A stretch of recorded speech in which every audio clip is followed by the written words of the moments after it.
The bass. Woo!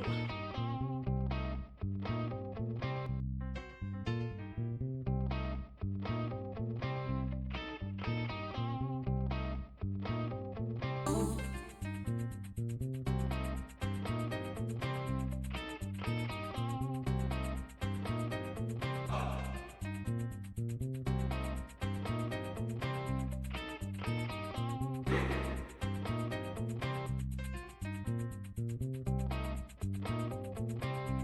Yeah!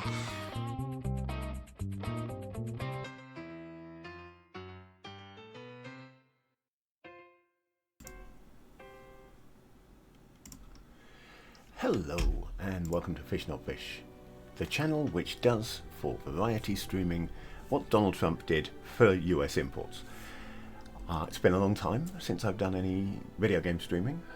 I had intended to convert the channel over to tabletop role-playing content or tabletop related content, and that never really happened for one reason or another. Good afternoon, Chrono Magistrate. But since I have more time on my hands now, I thought let's get back to some streaming. So starting with X4 Foundations. Since there's very few people likely to drop into this because they know me, I'm going to assume that most people know what X4 Foundations is, but I'll give it a quick once over. It is a Space 4X game, rather unusual in that there's really nothing else out there quite like X4. The X series has been around since 1999, and this, as you might be able to guess, is the fourth game in the series, although it's actually the fifth game in the series, or the sixth game, depending on how you count it, and that's not including the DLCs, because they've had DLCs all the way along. It has an enormous longevity, this game. There's always an X game there, and it's always people still playing it when the next one comes out. The reason that I mentioned two extra games is one of them wasn't a part of this, quite part of this series. X Rebirth was not, it didn't have a number on it, and it was a different type of gameplay, though a lot of elements of it were introduced into X4 afterwards. And X3 Terran Conflict was a second X3 game, so same engine but new set of storylines. So whether you class that as a separate game is suspect. And then for good measure there was X3 Albion Prelude, but that wasn't standalone, so I'd class that as a DLC, even though it was essentially a standalone game. There were just parts of it that they didn't sell you. You had to have X3 Terran Conflict for that to work. The thing that makes it so different is the scale on this. You start out flying a fighter, or a small ship generally, in the same way that you might expect with one of these space games. Something like Elite Dangerous or Star Citizen, where you're in your cockpit, you're doing your flying.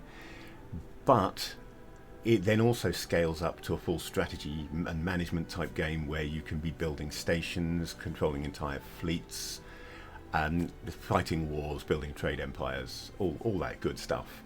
But at the same time, you can always jump into a cockpit and fly a ship. So it's an excellent scalable game with lots of different ways of playing it. Because it's a sandbox, I have 3 games ongoing with this, but I thought since I'm going to start playing it on stream, I would start a new game for the stream.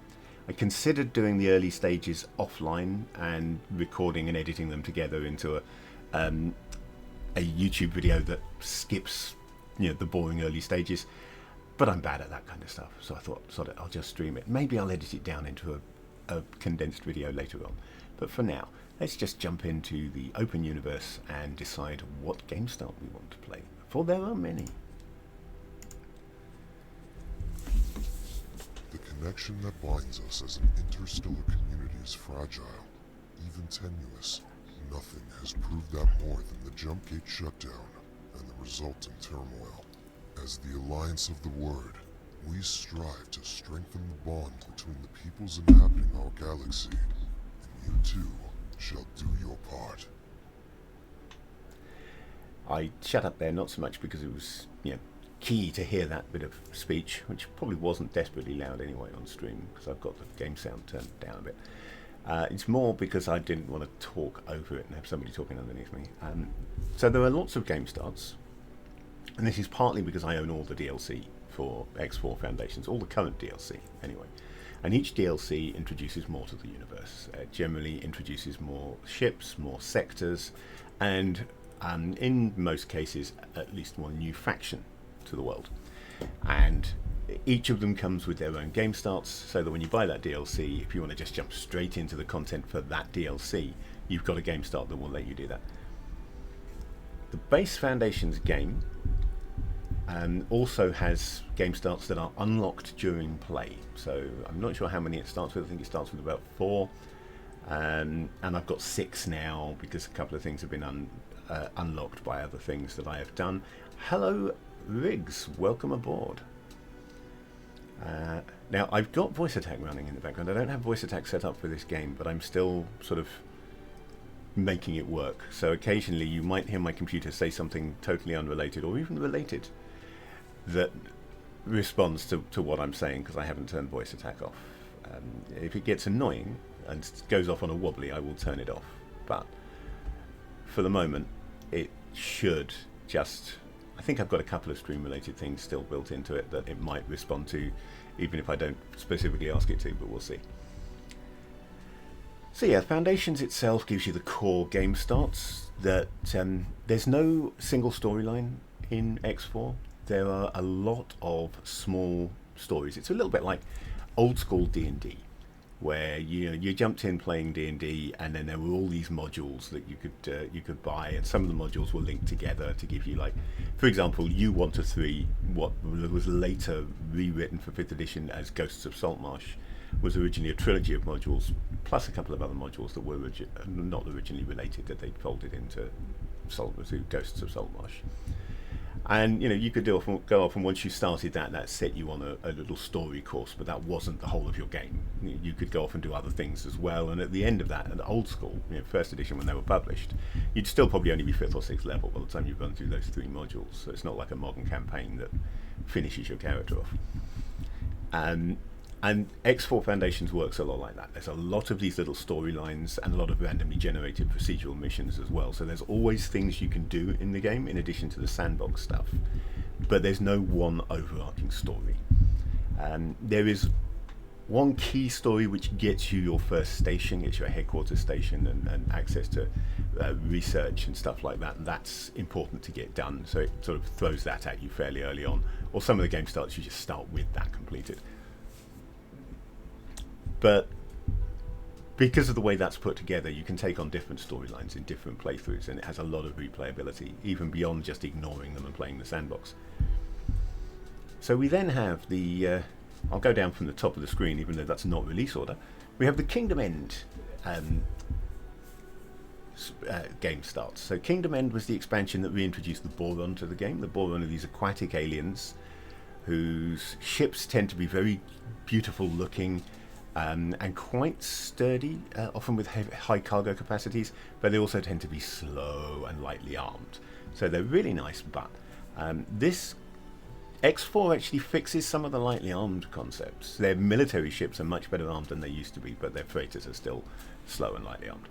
And there's 2 game starts for that. There's one where you are outside of the Boron, and it just jumps you straight to the storyline where the Boron are re-established in the universe. Bit of background: at the end of a previous game, X3 Albion Prelude, essentially the jump gate network connecting the universe collapsed, isolating sectors. So everyone had to survive on their own or in small groups of like 2 or 3 sectors that stayed connected. And gradually they began to re-establish. This is part of the storyline of X Rebirth, the game that sits alongside the X series. Foundations, X4 Foundations, is when the jump gate system is properly re-established, though not all gates have yet been opened. And this is how the DLC works. Essentially, when you load in a new DLC to the game, a jump gate starts working and you have access to a part of the universe that you didn't have before. And the 2 game starts for Kingdom End. One puts you at the forefront of getting that gate open. There's a whole project to try and rediscover the Boron. And the other skips that storyline and starts you working for the Boron immediately after, as they're re-establishing their presence.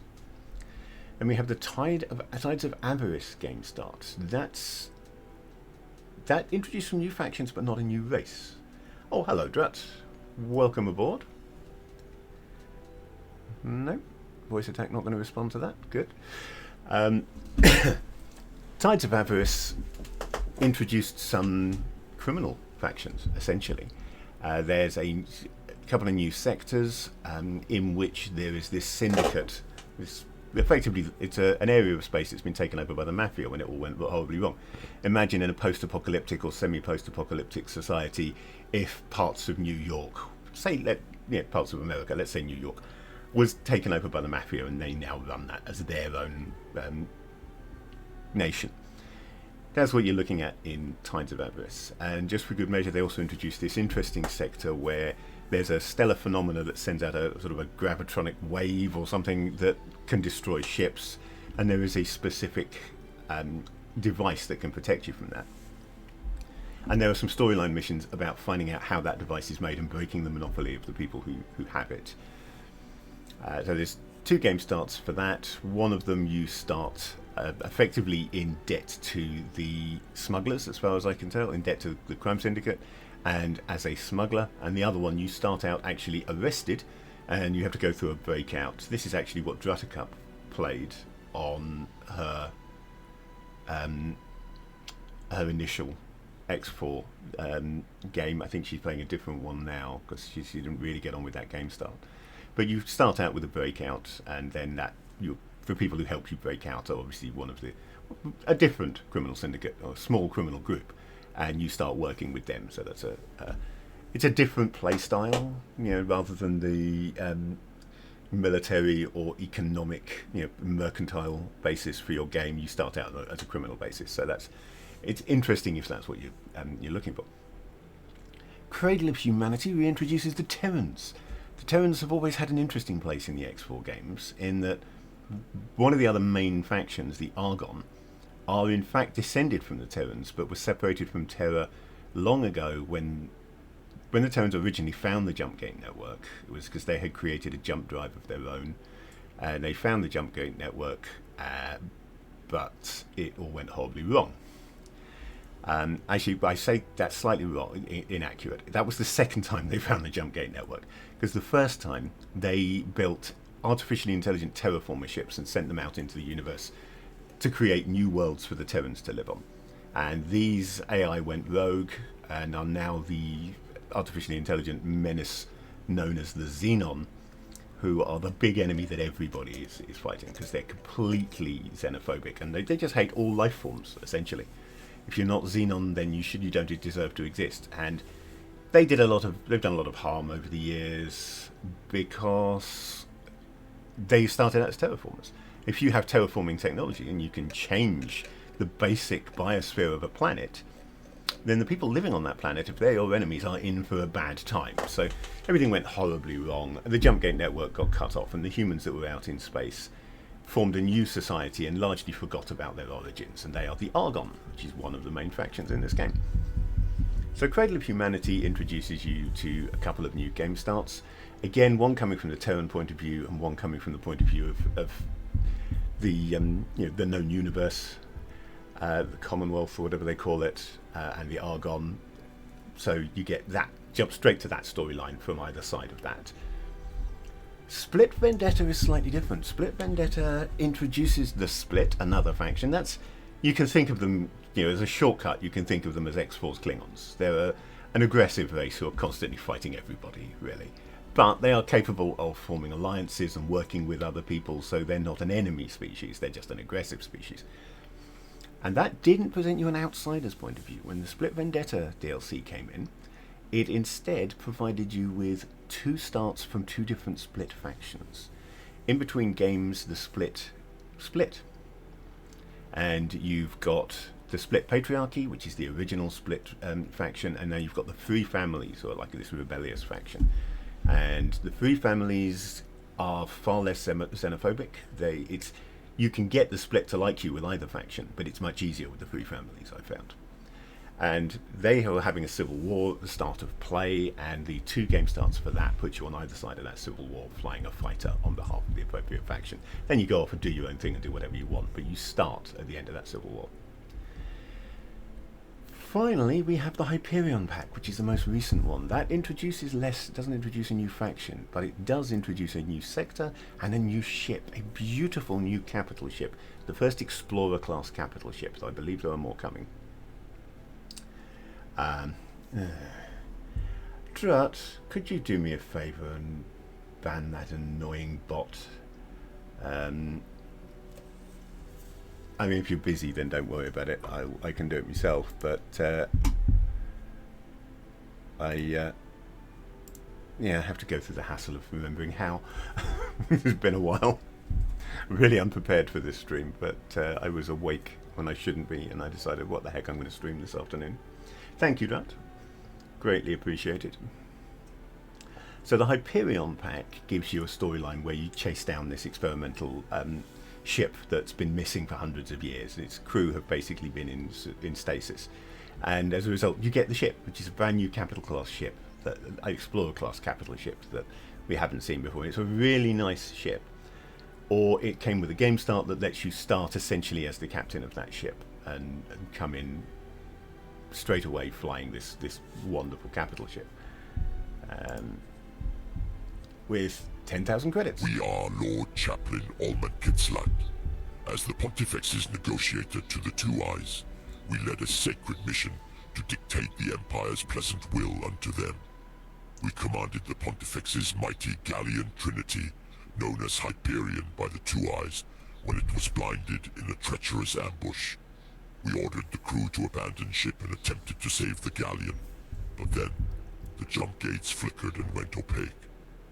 After a fruitless decade of waiting, we had no choice other than to weave our cocoon that would shield and nourish us until such time as the three-dimensionality wills us to be restored to life.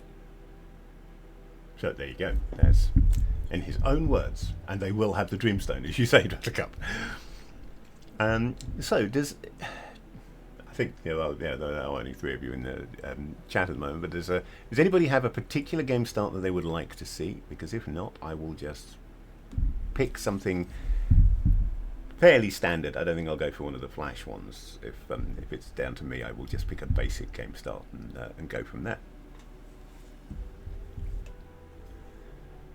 Possibly the Untested Explorer. Although actually the Wayward Scion appeals to me. How do you start Prisoner properly? I don't know that. One of my game starts actually did start there, but I very quickly moved away from it because I tend not to do the criminal stuff too much. In most games, given a choice, I'll play the straight and narrow. But that does mean that I've never really played a properly criminal campaign. So yeah, I could start a criminal campaign if you want. So that is the Stranded game start. Have I ever told you about the time we went head-to-head with an armada of pirate hunters? Oh yes, things were going all sorts of sideways. Then a second, humongous fleet showed up. In a blinding revelation from the Holy Triangularity itself, one of us had the idea to... Actually, this won't make sense unless I wind back a bit further. So bear with me. I was in something of a spot of bother when this dashing young scoundrel single-handedly overwhelmed the entire guard detail of a Ministry of Finance military station.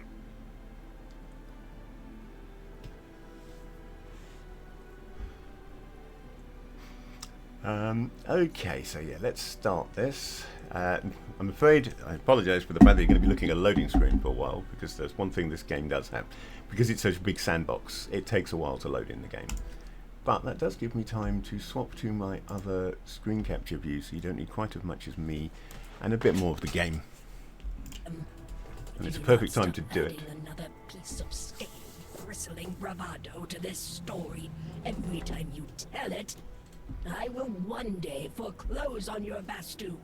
So, let us start again. And kindly from the very beginning. Our wild card had just found herself in something of a predicament, with ample time to reflect on her past mistakes. That is something that I think X4 could do with updating in one of its expansions, or one of its updates. One of the things that this game does is whenever it brings out a new expansion, and quite often at other times in between, it does updates to the core game. So it's constantly being upgraded and updated, and even like new stuff added that doesn't require you to buy a DLC, just added to the core game when they do these things. So that's kind of cool. And I always liked the fact that the different game starts are attached often to different races and different genders. But it would be nice This is your lucky if... day, Two Eyes. That's the bunk of Hinu Hurricane, legendary pirate. Ministry disappeared her before she got the chance to escape. Right. Not before prepping her cell, though. Golden ticket, the inmates call it. The guards never found out, but for some thrice-forsaken reason, they haven't stuffed anyone else in there, ever. Till now.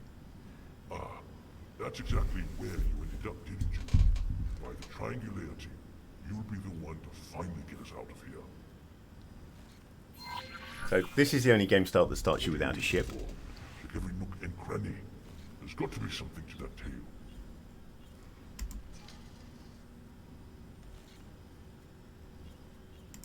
Praise the twinkling star. Well, that didn't take You long. did it. Let's have a little The chat, guards shall obviously we? aren't very good if they couldn't find that. So I need to chat with him, but before I chat with him and have him talk over me again, I will continue what I was saying a moment ago, which was it would be nice if they disattached the pronouns from the species and gender in the game starts. Just putting it into the player information menu would be perfectly adequate and do a nice job. It's nice that they give the variety in there, but it would be also nice just to have a little bit more versatility and free choice. Be welcome at my threshold, chosen one. So this guy's a Paranid. They're well named. They are somewhat Paranid. They're a religious fanatical race, currently split again into... They've had a civil war since the gates went down. And you've got these two religious groups sorry about that that are currently at odds with one another. You can make nice to both of them and have them both as allies, or you can join one of them and fight the other. It's entirely your choice because it's a sandbox game. But they're these three-eyed xenophobic weirdos who tend to have a lot of in-universe inappropriate language involved when talking to any other species, like calling us all Two Eyes. I'm the Axiom, but you can call me Axiom. My pleasure. These Ministry goons think I'm a hacker. That only shows how grossly they underappreciate my craft. Okay, so what's the plan? Here's the deal. It is You can get me out of this 1438. cell, and I'll get you up this station. Yeah, that's not what I said, I will let you Dreadnought. try. I mean, gaining access to the security system. But the power fluctuations are resetting it constantly. Probably on purpose. If you can tamper with the generator and make the station module switch to backup power, I have a brief window to open my cell. Okay, so deal. Here, take I don't this really need to do communicator that. so we can I could talk. choose to ignore the storyline if I wanted and just I run have away at this insider point. information on the I've prison escaped. layout. I'll guide you remotely. Don't ask, it's part of my job. I'll wait here and tidy up my cell. Looks like I'll be released early. Okay. So, find the power switch. Where we wonder where the power will the power switch be? Good luck. Now, for a game about flying around in spaceships, this is remarkably first person. Unlike Elite Dangerous or Star Citizen, it doesn't have any. Really, it doesn't have any first person combat. Go straight ahead. This is more for solving puzzles and stuff. The third person thing. You get to run around and talk with people on stations, pick up missions, that kind of thing. Get to the airlock and get into your space. Yeah, great.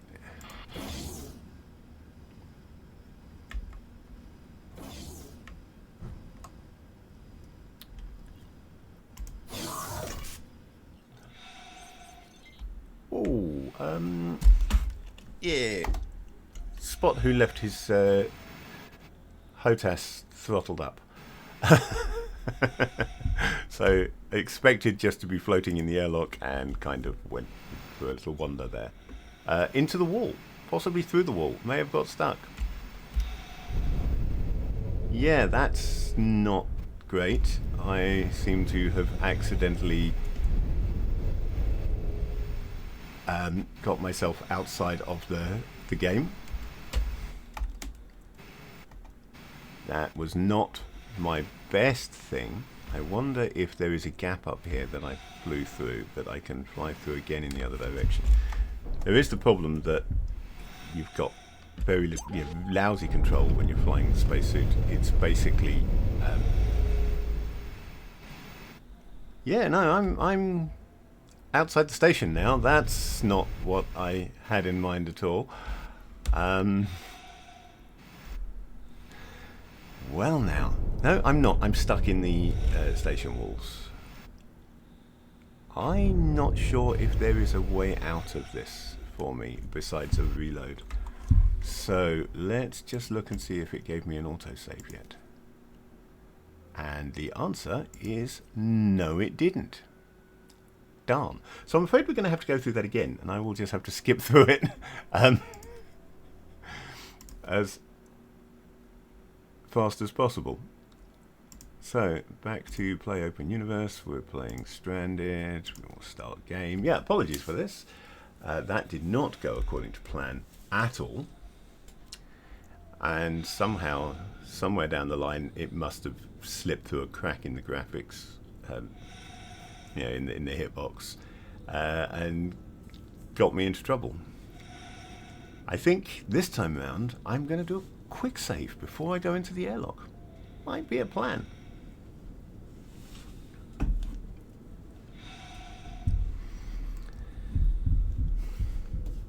Anyway, what else can I say about Export Foundations while I have, long boring loading screens? It's not that long, but I've still got to go through all that junk again. Right, so we're in. We'll largely ignore him talking to me. Let's see if we can talk to Axiom. Yeah, I'm trying to. You won't let me. Respond to me, thank you. Spin on. I'm the Axiom, but you can call me Axiom. What's the plan? My pleasure. These ministry goons think, here's the deal. If you can tamper with the generator and make the station module switch to backup, here, I have... Right. Okay, so let's quick save so we don't have to go through that conversation again. And this time, That's the way. Good luck. we will avoid going into... We will avoid getting completely lost. Hang on. Go straight ahead. This way, won't we? Or were we? Go straight ahead. Yeah, we were going this way.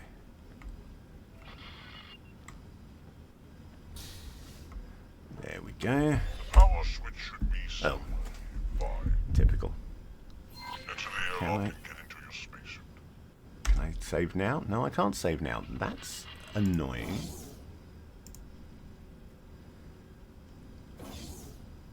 Right, making sure my throttle is zeroed this time, so that I don't accidentally zap through the wall. Right, there we go. Now, swapping controls from mouse keyboard. Drup plays this on mouse and keyboard. I play it on HOTAS.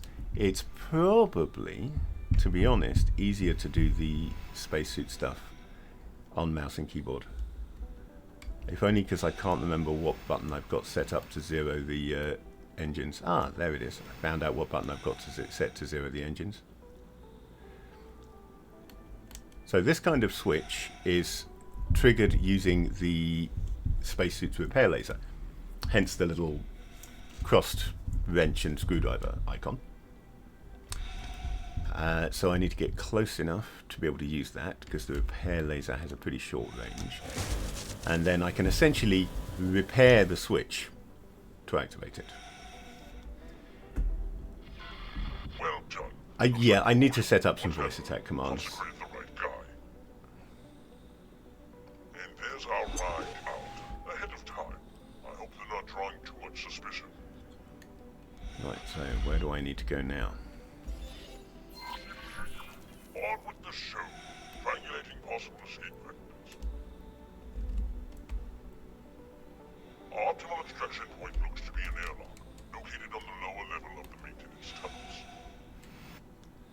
I am sending the That's my coordinates way now. out. Or maybe not, because I've got a little arrow pointing in the other direction. Looking that, going that. Okay, straight down. They've remembered, unlike Star Trek, that space is three-dimensional. I mean, I'm a Star Trek fan, don't get me wrong, but I love the fact that even the Star Trek that made a fuss about pointing out that space is three-dimensional The airlock switch is still managed to portray that three-dimensional battle in a two-dimensional manner. it's still locked. Talking about Lot of Khan, of course. Looks like you'll need to find a weapon to get through. Yeah. Try searching the other cell pods. Sometimes weapons are So I confiscated. do need to go out up there.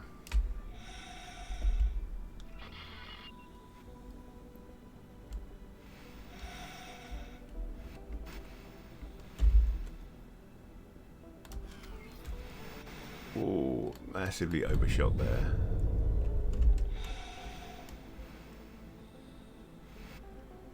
The stop engines command did not stop anything like fast enough for my tastes. I'm sure there was an air. Oh, I didn't overshoot. I just crashed into the underside of the hatchway. Got it. I know where I am now. Kinda, a little bit.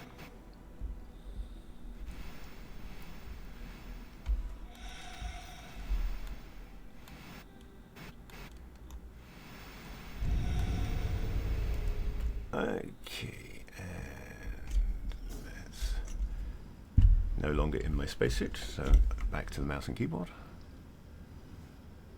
And I suppose investigate. Well, apparently, there we go. Hey, that belongs I now have a hand laser. You cannot. I am innocent. That will do it. Now return to the airlock. So this is a Taladi.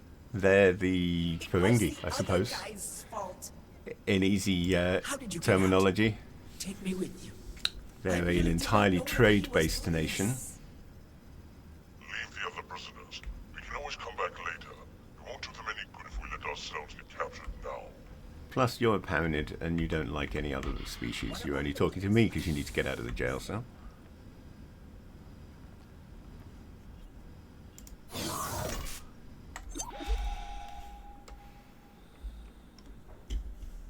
Right, now I should have the laser that I need if I swap to weapon group 2.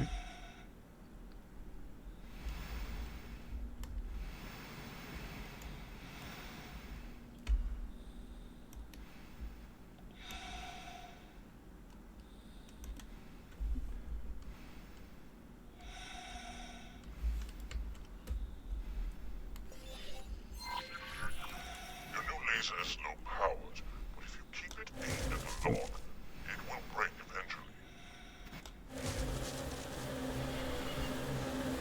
Do I have to specifically hit the lock with the laser, with the actual graphic of the laser, or just with my target?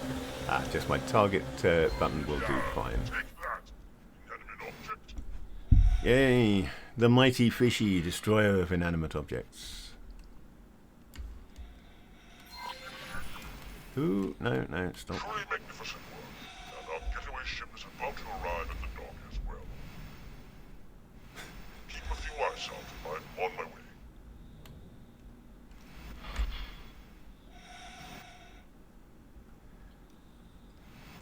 Right, so hopefully the way this will work is that the ship will be out here and I can simply dock with it.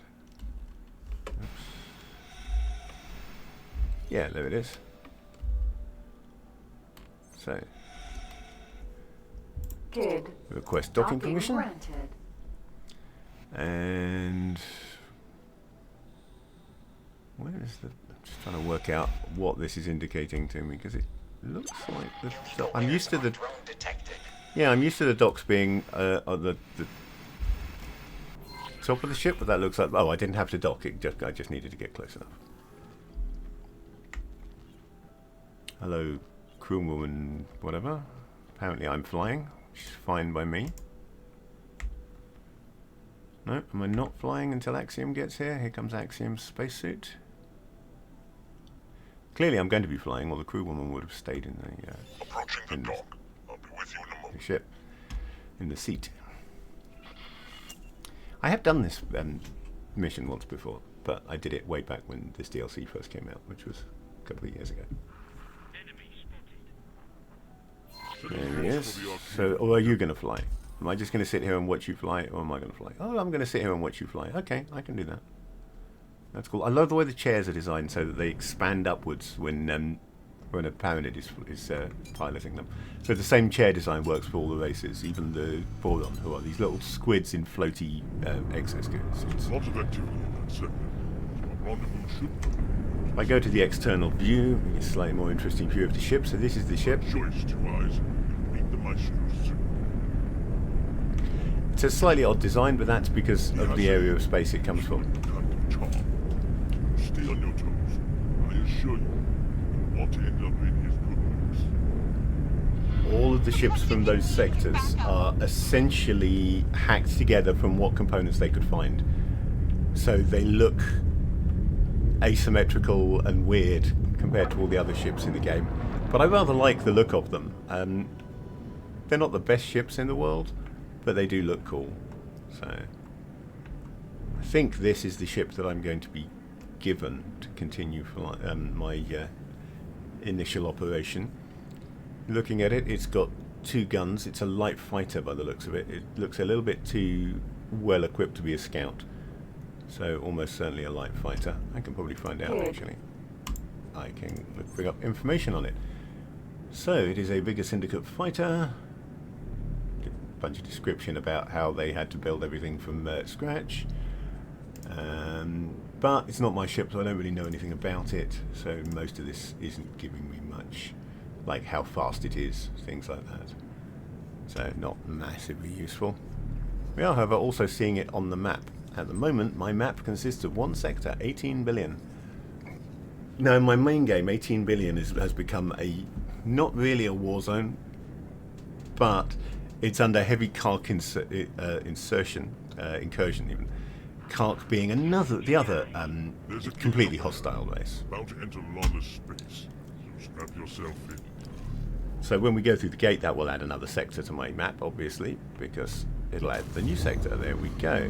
Entering system. Windfall. So we're now in Windfall. And that's where we're going. Now observe my impressive docking maneuvers, mortal.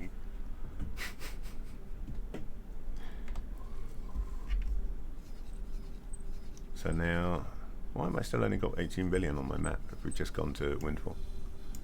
Maybe because I'm not flying the ship when we got there. I don't know.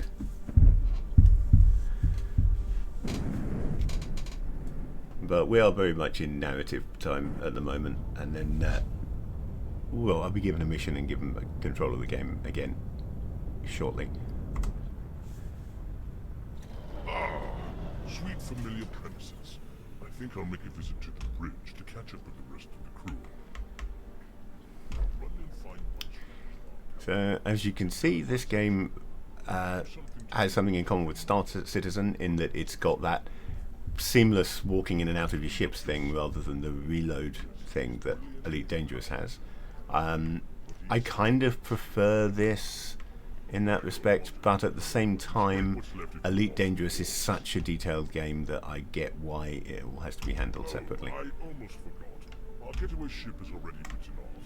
Consider it your initiation gift. So there we go, now I own a ship. Now that is completed, I have to talk to Maestro, which will take me to the bridge. Let's go talk to the Maestro now. Yeah, I was actually trying to click on the Go Talk to the Maestro button, not the Talk to You button, but since you took us to the bridge anyway, it has the same effect. There you are. Split is Maestro. You already met the Axiom. Split appreciates you helping Axiom escape, even if your motives may be self-serving. All Split Split and talk like crew, this. the Imperium Curse, have embarked on journey towards complete independence. Split interested in bringing someone who does not mind breaking laws. Safe to say, you fit profile. Regular flatter me. smuggler and best pilot, the Ace, has prior engagements. So, crew needs someone to smuggle space weed. Small assignment. Test if you're trustworthy. You interested?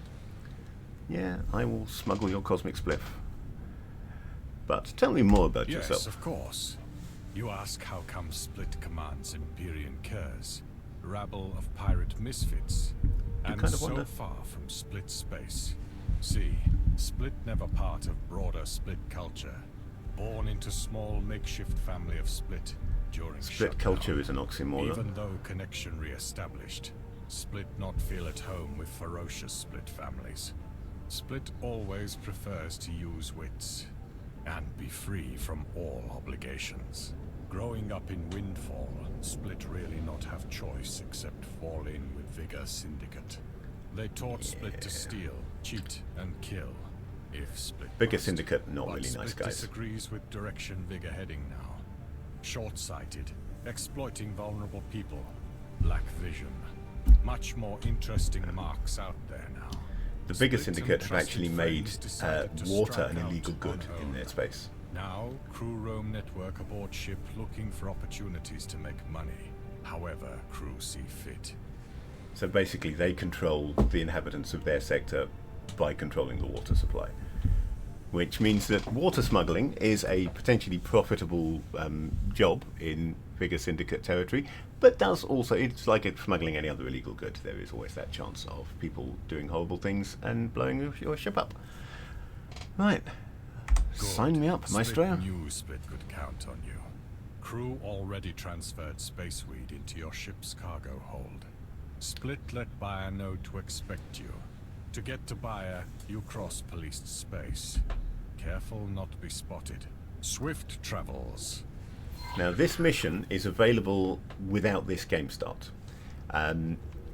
It's just the start of a series of story missions. So if you come here and talk to Maestro without having gone through the whole breakout, then the space weed that you're smuggling is whatever fits on the ship that you have with you when you come here.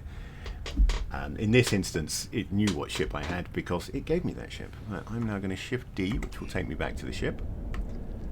Good. Nice little jump back to save me having to muck about travelling through the station.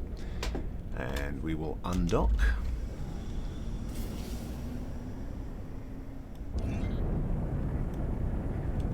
This is a nice little touch. Because I'm close to the ship, I'm currently being dragged along with it wherever it goes. So once you get close enough to a ship, it doesn't matter where that ship is going or how fast that ship is moving. You move, in parallel with it, which lets you do things like docking. So even when a ship is doing, a couple of thousand miles an hour, you can still, if you can catch up to it and get close enough, you can lock into this sort of tow along section and be able to then dock with it without having to muck about trying to dock at ridiculously high speeds. You need to find Split and make friends. Yeah, they're in the northeast of the map, depending on how you've rotated your map, of course. So at this point, the little orange highlighter is because I have a mission active, and my mission is therefore guiding me to the next part of that mission. I bring the map up. We've got Windfall 1 Union Summit, which is where I am at the moment, so it's now added to that second sector. 18 billion is where I came from, and I'm going wherever I'm going through this jump gate. But this being a sandbox game, even though I'm on this mission, I can, if I want to, set that mission to inactive and do whatever the heck I want, reactivate it at a later date. However, I don't really have much else to do at the moment, and that will earn me 50,000 credits, if nothing else. So I may as well do that. They've given me a ship, they've given me a job. I will carry out that job. I'm going to activate autopilot, let it fly me through to where I'm going. Because I'm a lazy gamer, and autopilot is a good thing from my point of view. Unless, of course, I'm flying through hostile territory, in which case, yeah, take control myself, because the autopilot, it'll get you from A to B, but it won't get you there in style. It won't get you there well. And sometimes it'll fly through a few rocks on the way, but nobody's perfect, right?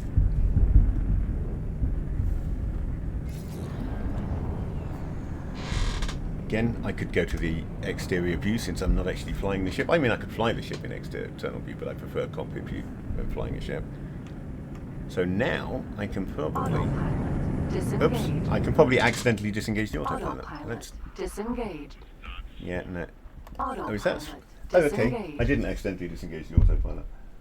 That, apparently... Sorry, I'm just trying to find somewhere to put my empty teacup so that I can use the cup holder for something else. Right, apparently that is as far as I find way to Silent Witness 1. Gotcha. So, I know where I'm supposed to be going, but I don't know where that is. So at this stage, I need to explore space a little bit. Which is cool by me. Exploring space is good. Now, here is my map. This shows me what I know. So I know where these 3 stations are. I know Woodworm Scrubs, where I escaped from. And I know the 2 stations next to it, because they're right next to it, but I don't know the rest of the sector. I can fly around and explore this sector, or I can go into long-range scan mode and fire off a pulse, which will highlight various unknown objects and stations on the map that I can go and investigate. So there's a couple of ways I can do this. I can start guidance to object, which does exactly the same thing as the guidance that the mission gives you. It gives me a route to there that I can trigger my autopilot for, and it'll fly me to that. If I fly to there from here, it'll fly between those stations and past that one, and therefore those will also be unlocked by my sensors. This one here is looking interesting to me though, because it's shaking, and that means it's it's in combat. So I'm going to leave my guidance set for over there, but I'm going to target that station and fly towards the target instead for now, so that I can find out who's attacking it and what's going on. Whether it is a faction that I want to cause trouble with, whether the station is a faction that I want to make friends with, because helping them out when they're under attack is a great way of increasing your rep with that faction. At the expense, obviously, of losing rep with the faction that are attacking them. I'm swapping in and out here of travel mode. Travel mode is basically a high-speed... it's a travel mode, basically. It boosts your speed by about a factor of 10 to 100, and at the expense of largely only being any good for flying in a straight line. So who have we got out here? So that's a Taladi Company defense drone. That is... Right, so this is the bigger syndicate that are currently trying to blow the crap out of this Taladi station. So I could, in theory, engage these bigger syndicate fighters. They're in the same ship as me. They may or may not have better gear than me, depends on what level of upgrade this ship has been given to me with. Since it's a starting game ship, it probably isn't particularly good. Since none of these guys currently dislike me enough to want to fight me, I don't think I really want to pick a fight with any of them. So therefore, I am going to... I now know what this is. I mean, I should have known already. When I mouse over that, I didn't twig it said unknown object instead of unknown station. The odds are with an unknown object is either a jump gate or an accelerator, which is similar to a jump gate but goes between subsectors instead of between sectors. And indeed, coming back out of the map, I can see it over there and it's clearly a jump gate. So I know there's a jump gate over there. Under the circumstances, therefore, I will cancel my... come on. I'm not trying to. I'm trying to cancel my guidance. But apparently you don't want to let me. Fine. Be like that. I'll do it this way around. Guidance. Stop guidance. That solved it. That's reverted me back to the contraband mission by default. But I can see where those stations are because they're not so far away. So I'll just go into travel mode and fly over and find out what those all are. There's another fight going on there as well, I can see. Just over here, there is somebody having a look. It looks like a very big ship rather than a station. So I might go and see what that is, just purely out of interest. But for now, I will enter travel mode, which is boosting me up. I'm already at 1,000 meters per second and still climbing. The fastest ship I own, I think, in any of my games can do over 6,000 meters per second in travel mode, which is pretty darn fast. I mean, that's about, what, 14,000 maybe miles per hour. It's not slow. You can probably see what I mean about largely this only being good for flying in a straight line as I steer around to make sure that I unlock what this solar power plant here is. It looks like it is a solar power plant because it doesn't seem to have much else. The way stations work in this game, they are modular. So this means that you can build all kinds of things. You can build a station that just does one thing by putting one type of module on it, or you can build a bunch of modules. You can build an entire production line, essentially. So you can start with solar power plant, which then provides the energy cells that it needs to do anything else, and then maybe you put a refinery on there, so it's taking ore and turning it into refined metals. Then a hull part manufactory, so it's taking the refined metals and turning them into hull parts. And then for good measure, maybe you could put a shipbuilding component on there as well, so that it's then actually taking things all the way from solar power and ore right the way up to building ships. Where am I currently? I'm currently facing in entirely the wrong direction because trying to steer in travel mode is not great. So I'm going to drop out of travel mode while I turn around. And I will become much more maneuverable dramatically as I turn. And then we'll turn travel mode back on. And I'm going to boost. I don't need to do this here, but I'm showing it. It's a useful combat technique.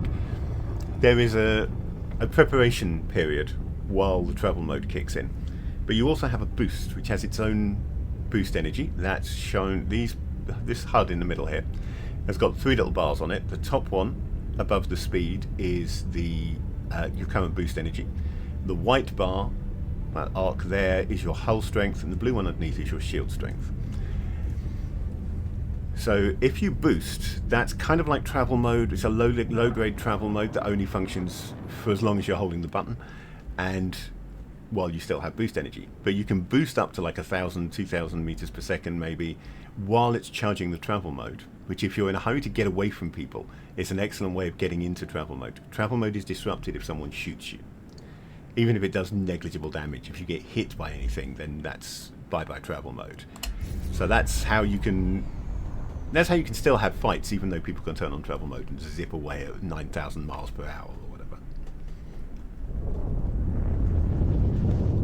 Boost is also useful when you have ADHD and you just want to get close to a station in a hurry, but don't want to fly through it in straight through it in travel mode. So that's another station unlocked. Let's play with this station a bit. I'm going to put my ship in scan mode.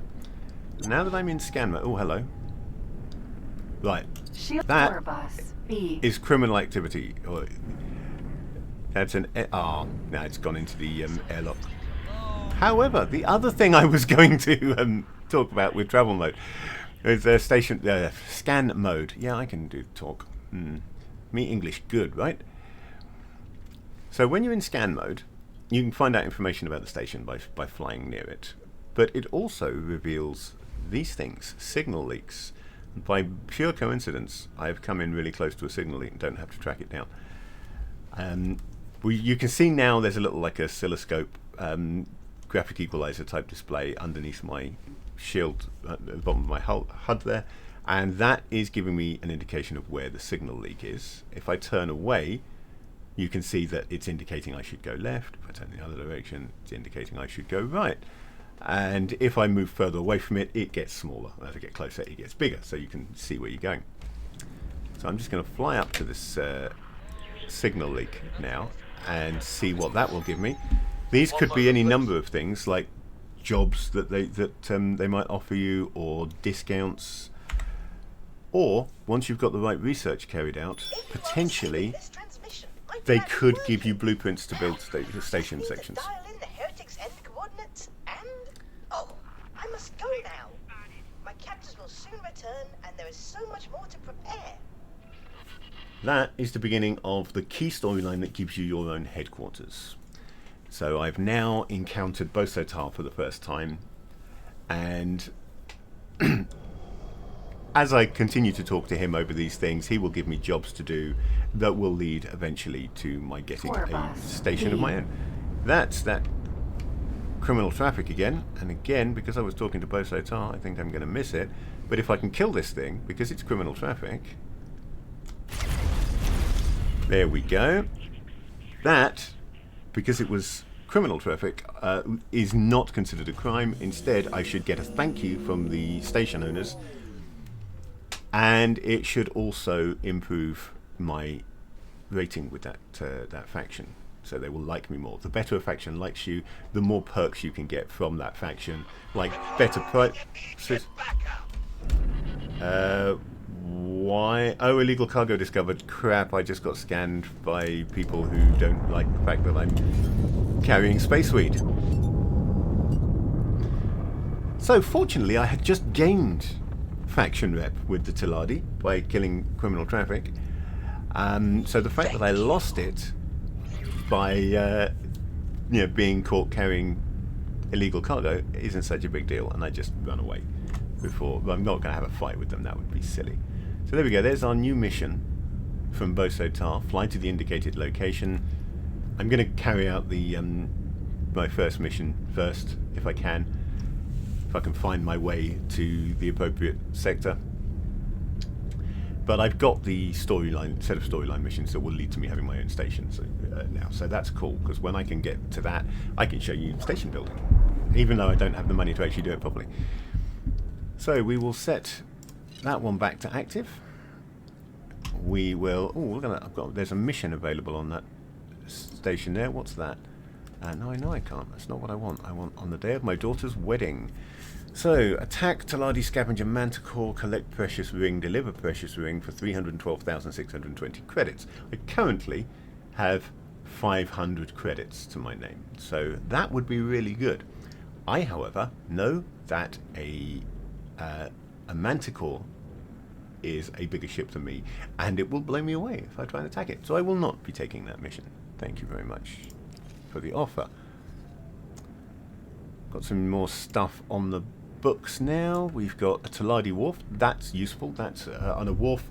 I can upgrade my current ship, repair my current ship, and also I can buy new small and medium-sized ships. There's a shipyard over here that's for large and extra large ships. So again, for repairs, upgrades, and purchases. And we've got a Xenon raiding party that I've just flown straight into the middle of.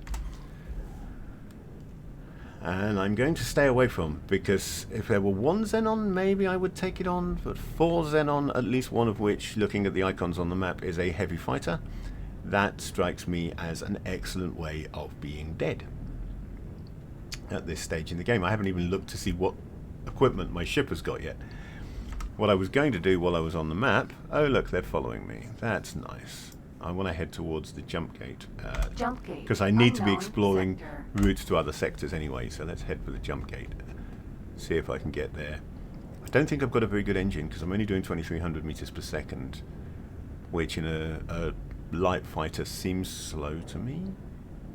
It might be that the Kid is a slow fighter. You know, different ships from different factions have different performance ratings. So it's one of the things that I like about this game, is it's not just depending on which ship you pick, you have a different outer hull. They do have different specs properly. It's more Mass Effect 1 than Mass Effect 2. I didn't like Mass Effect 2. Don't shoot at me, you evil, artificially intelligent git. Currently 335 kilometers away from running like hell. And running like hell towards running like hell. Your Mako is completely upgraded. Well, bully for you. No, yeah, I've got fully upgraded ships in other games. Just not in this one. And now what? Yeah, that's which hat I am using to access this stuff. So now I can see, if I look at my loadout, that I have got a couple of Mark 1 pulse lasers, which are basically the crappiest of the crap, and I'm being shot at And I've lost travel mode because I'm being shot at. So I want to reactivate travel mode.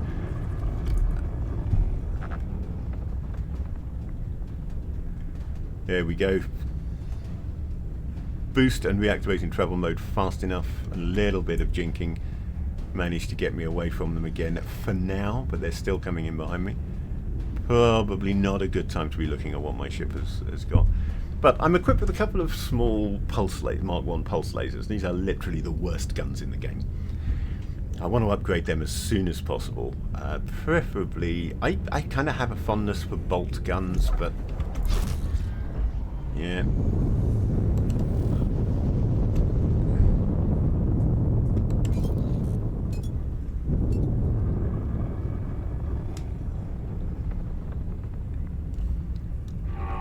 Running out of boost here now, so there's a limit to how many times I can pull that trick of using boost and to reactivate the the travel mode.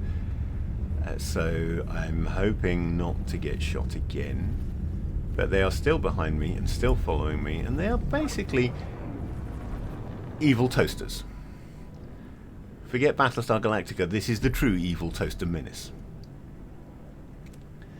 If I can get through this jump gate, though, they probably won't follow me out of sector. They might, but they probably won't. Yeah, I haven't really messed around with mods yet much. You know, even on the game that I've got 9 days total playtime in one save. I think I've got about 2 mods on anything, and I can't remember. I know I did them, but I don't remember doing them, so anything about how hard it was. It's not the angle you're meant to go through a jump gate at, but it works, so we're there. Hello, hello, hello. I'm getting a... I'm getting guidance. That implies that maybe the game wants to tell me where I've got to go to find my way to... Was it Silent Witness I have to take this to, I think? Nobody's attacking me at the moment. I will turn off travel mode so that I can turn quicker. Isn't that the gate I just came through? Pretty sure that's the gate I just came through. Yeah, okay, so apparently I've come the wrong way. It seems to think, oh, that little red exclamation mark is because I have an upkeep mission for this ship. I need to acquire a captain for it. Basically, the captain will fly the ship while I'm not. So at the moment, it's not a huge priority to me, but I want to get a captain on board. So yeah, what have I got? I've got Mark 1 pulse lasers, Mark 1 shield generators, Mark 1 engines, Mark 2 docking computer. It's got the high-grade docking computer, but all of the rest of its hardware is crap. This ship. So, and I just flew into a rock. That was not ideal. Fortunately, I didn't take any hull damage. It just floored my shields by flying into a rock at 2,000 meters per second. This is why you need either autopilot active or a captain, so that you don't fly into rocks while you're looking at the map and other important information. I guess we will hope that those Xenon, having not followed me through the gate, have got bored and gone away. So in a different part of the sector, I can go back to exploring that sector, because apparently I came through the wrong gate. It's telling me that my route to where I'm going is back this way, which means there must be another gate out of that sector, and that's the one I need to take.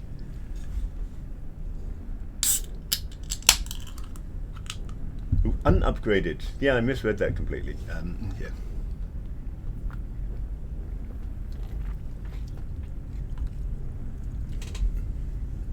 The Mako's a good ship, though. It's a better ship than the Kid, in my opinion. If only because it's got a lift.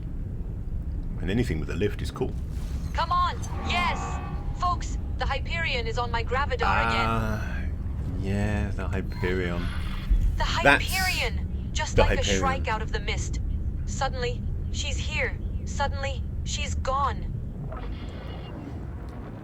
So, if I follow this storyline, I get that ship at the end of it, which is a capital ship. So I'm in this Poxy Mark 1 starter unupgraded Whoa! Is she trying to shake me off? Not fighter happening. at the moment. I'm staying right on her tail. And the Hyperion is a capital ship, so there's a bit of a difference between those two vessels. I'm not going to do that mission just yet. I am going to stick to the Arcadian Endeavour mission storyline. Not going to jump in and go for the Hyperion, partly because the Hyperion mission is dependent on a DLC, a particular DLC. I mean, so is this one. This is the one I'm doing is dependent on the Tides of Avarice DLC, but that is still, if I concentrate on one DLC at a time, maybe, rather than start on that DLC and then jump straight away to the Hyperion, which is its own DLC. Plus, it's not really showing the early stages of the game very well. If I very quickly go through a procedure that gets me a capital ship, turns me into a power.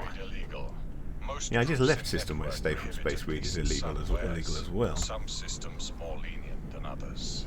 Crucial So to hang on. survival to You appreciate just made me such jump back nuances. through the jump gate so that I could jump through the same jump gate back to the station I If they just don't jumped spot back you, from. If they do, Why did you do your that? ship is faster than theirs. Clearly the mission guidance updated too slowly, and I was already in Grand Exchange by the time it updated. So it sent me back to 18 billion so that it could send me back to Grand Exchange where I came from. The game isn't perfect. It's brilliant and I love it, but it's not perfect. Most of where it has flaws is in things like this, to be honest. Right, I am going to start guidance over to there, and I'm going to turn on my autopilot. This is a trick I tend to use when I'm exploring systems. If I've got a spare ship to do it with, I will send a different ship, and I will just, instead of using the explore command, which is slow, it starts from the center and kind of like radiates out like spokes in a wheel to explore the rest of the sector. What I tend to do is plot it a route through that fills in areas that will open up for Entering war. system 18 billion. Where the hell are you going?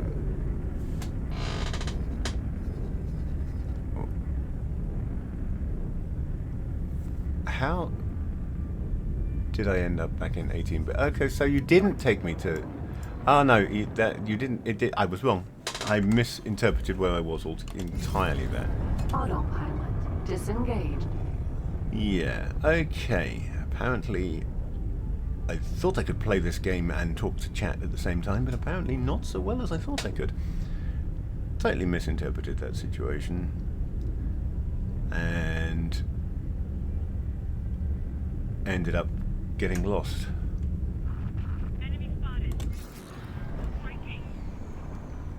So I want to go back to that jump gate there, I believe.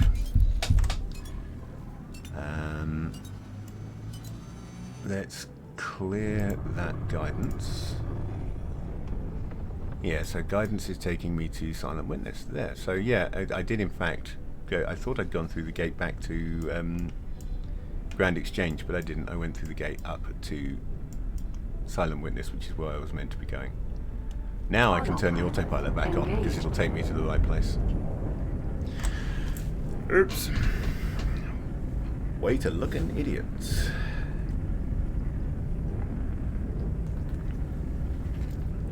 I should probably just concentrate on doing the mission in front of me and not talking so much about the game in general, shouldn't I? Still, it is a very cool game, and there is just so much of it.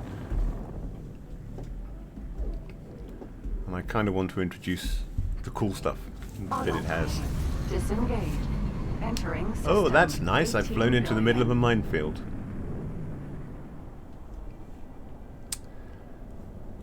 Yeah. So,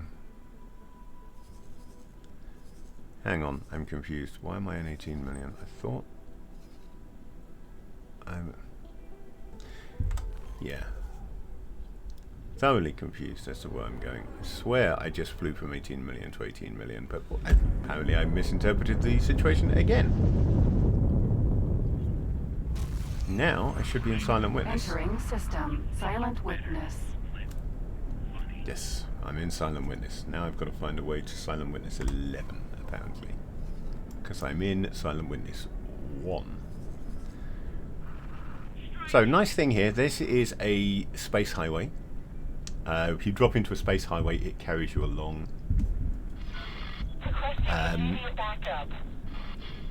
Very high speeds, and you can pull off the highway at any point, but in the meantime it carries you along at high speeds. And those are, for reasons best known to someone who isn't me, those are visible even through the fog of war. So it gives me an idea. I know there's bound to be stations at either end of that, so it gives me somewhere I can head to. But also, of course, I can just go to long-range scan mode. And this is something that I find you get the hang of, dropping out of travel mode long enough to do a long-range scan, and then reactivating travel mode very quickly so you don't significantly lose speed. At least if you're doing it the way I do, which is that I use a hat switch on my HOTAS to control my ship's modes. And that lets me ascertain very quickly, you know, where I am and what I'm doing. So what was that unknown object? It's a data vault. Cool. That's not something I want to mess with at the moment. I can do that later on. Let's Unknown station. head towards an unknown station instead for the moment. So I'm doing a little bit more exploring than I need to be doing here. By rights, I should just be delivering this space weed, but I'm kind of data gathering. That's a defense platform by the look of it.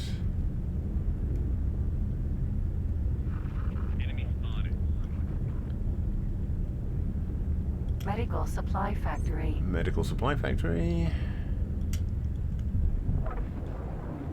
Come on, lock one. Or is that actually the same station? Yeah, I thought that was the second station, but it's not. It's just the second part of that same station. Fair enough. So, what are you over here? Advanced satellite. I don't want the advanced satellite. I want the station behind it, please. Argon station security vessel. I don't want that either. I want the station that it's Short range securing. transporter. A. Requesting permission to dock. Docking permission granted. Mercury. Sentinel. Sunder. Argon station. Sunder. Advanced satellite. Demeter. Mercury. Demeter. Magpie. Jump gate. Unknown sector. It does not want to tell me Nova. Vanguard. what that Eclipse. station is. Vanguard. But I'm close enough to have unlocked it one way or another. There's 2 jump gates over there, so I'm going to go over there before any station security comes and scans me and finds out I'm carrying space weed. We'll go and see what those 2 gates lead to.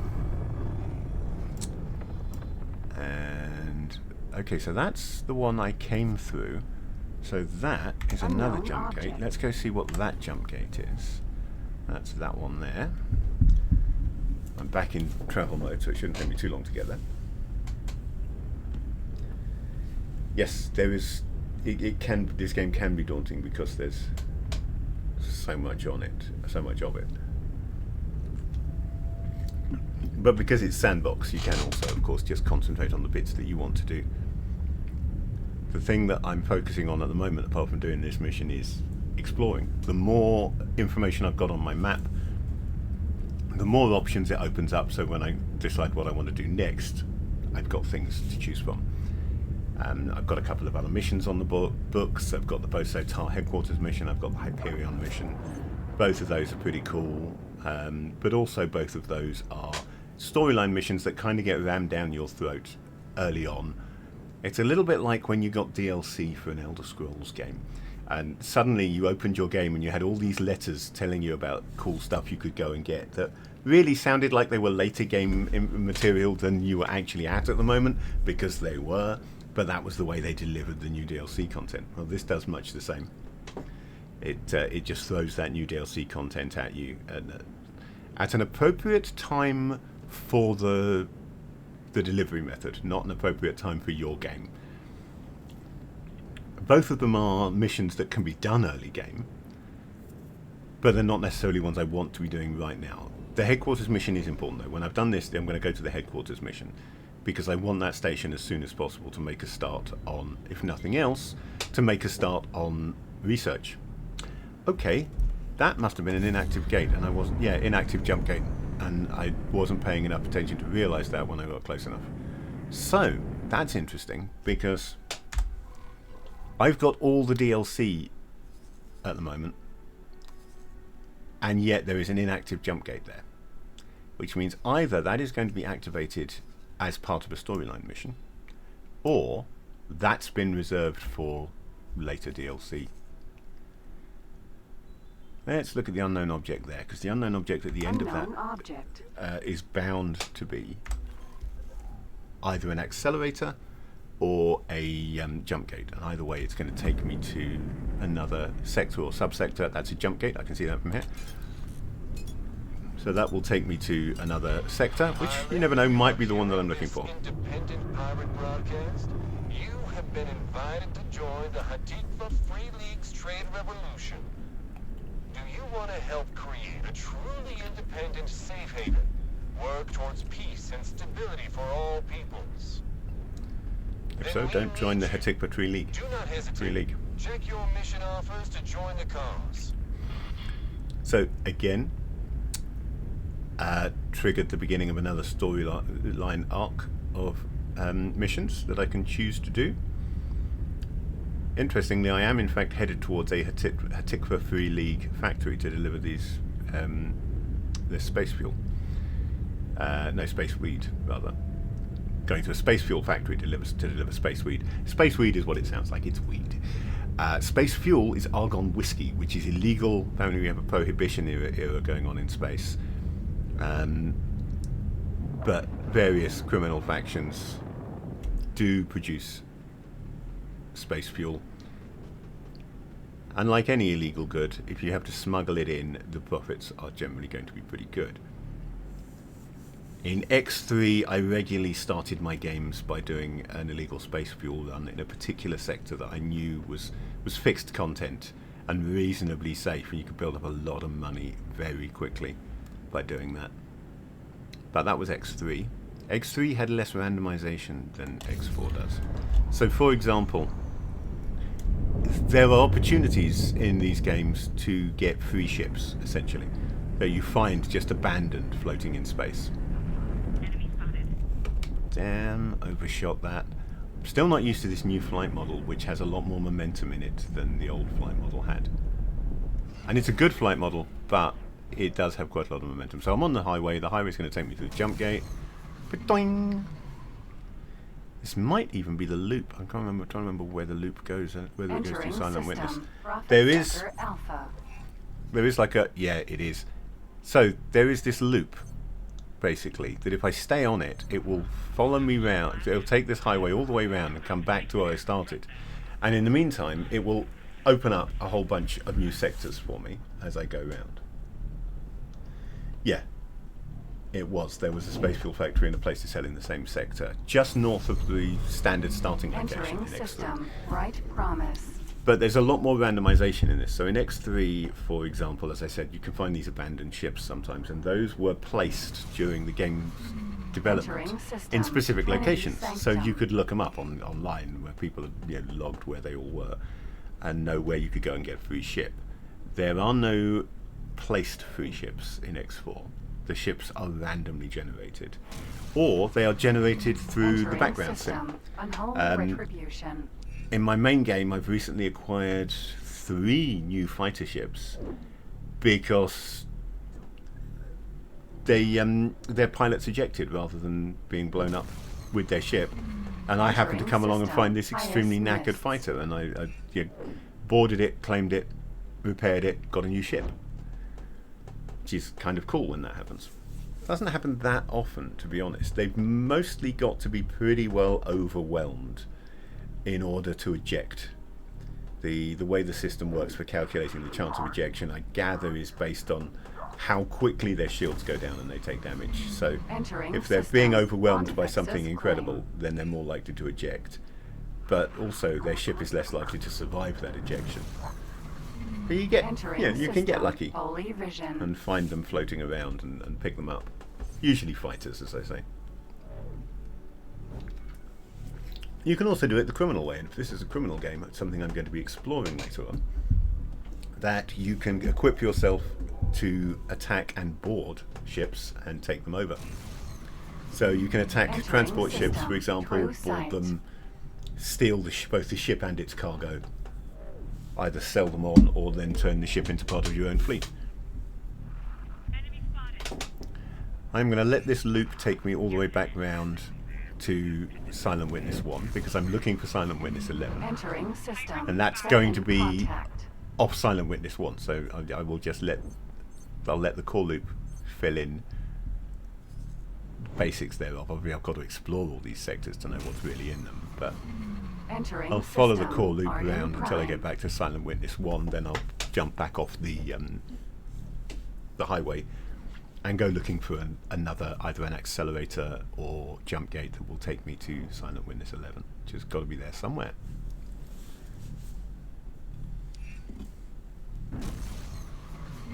Entering system. Take Finding your first way choice. onto this loop, I consider to be an important thing to do in the early stages of the game. Oh, where are you going?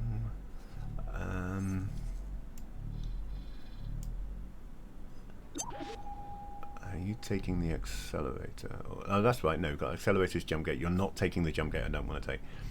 There's a jump gate up in the north of Hatikva's Choice that leads to a Xenon sector, and I really don't want to go there. Look, there's a Xenon following me. Oh no, it's not a Xenon. It's a Yaki. Yaki are a pirate faction. They start out hating you, but it is possible to get on their good side.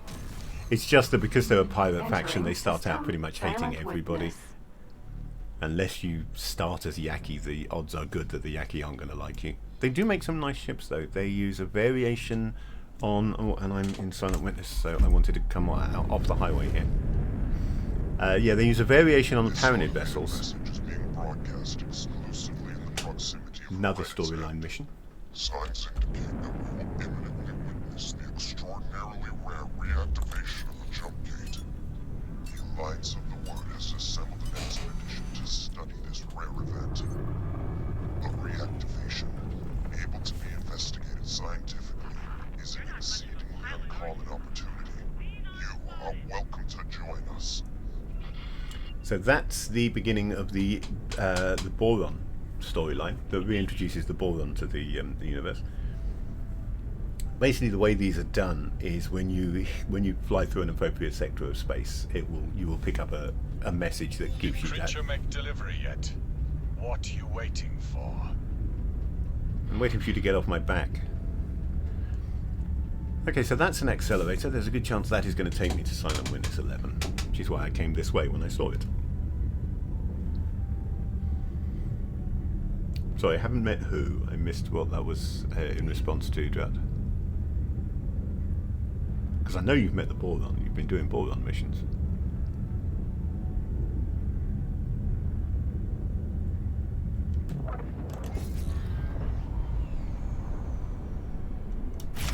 Oh, that was not what I meant to do. Fortunately, there was nobody there to say, "Oi, you don't shoot at my accelerator." No, don't do that. Should not have boosted there. Was approaching that too slowly and decided to boost, but I should not have done so. Even just a very small boost gave me too much momentum and I just drifted straight through and out the other side. Couldn't recover from it sufficiently. So we'll have another go. Oh, the Yaki. Yeah, they're... I'm not sure what sectors the Yaki control. I don't think I've even unlocked any Yaki sectors on my games. I may have, but I'm not positive. So, yeah, there's still more of the galaxy that I haven't been to, even on the game that has explored the most of it. Silent Witness 11. Right place. And that means that I'm now getting guidance directly to the specific station, so I'll turn my autopilot on. So, Silent Witness 11. Ah, interesting. Now, Silent Witness 11, we will notice, has a white border around it. Whereas Silent Witness 1, say, has a blue. Windfall Union Summit has this yellow. That indicates who owns the sector. A white sector, nobody owns it. So if I were to build a station with an admin center in it, in this station, I would take control of this sector. It would become my sector. And then someone would come along and destroy my station and all of my ships and take it away from me, because that's the way my luck works. But I could do that. You can also take sectors away from people who still own them. And you don't necessarily even have to destroy their stations to do it. It's down to essentially the biggest and baddest station with an admin center in that sector. So if your station becomes dominant, you can take control, Autopilot. even though somebody else actually owns the sector initially. Right, let's request docking permission Docking for granted. this place. Split squared it with Bayer so you can just transfer space weed without Again, issue. the boost on Cannot this ship is usually sell ridiculous. wares to stations without establishing black market first. I'm used to giving a very small boost to cover short distances. I think maybe I've just got used to flying bigger ships than this or something. The boost on this is just out of control. I give a tiny boost and I go shooting off. Great for escaping Xenon. Terrible for just approaching stations quicker. The maneuverability is awful. I need better thrusters on this, I feel. So, something nice about X3, unlike Elite Dangerous, you can land on the Welcome. docking platforms either way round. You don't have to come at it from the appropriate direction. I get why you do in Elite Dangerous. It's down to the in-game lore of how the system works, and they have these. Basically, they have these big sort of thrust baffle type things that come up behind your ship, so that when you take off, your engines burst against that shield that prevents you from burning out everything behind the landing pad. But you don't get that in this. The ship technology is more advanced in this. So normally I would not be able to sell Space Weed through this trade menu, but since this is a tutorial type mission, it is allowing me to do so. Good afternoon, Commander Bones. Okay, that's weird. How did I just respond when I didn't respond? I'm very confused by that.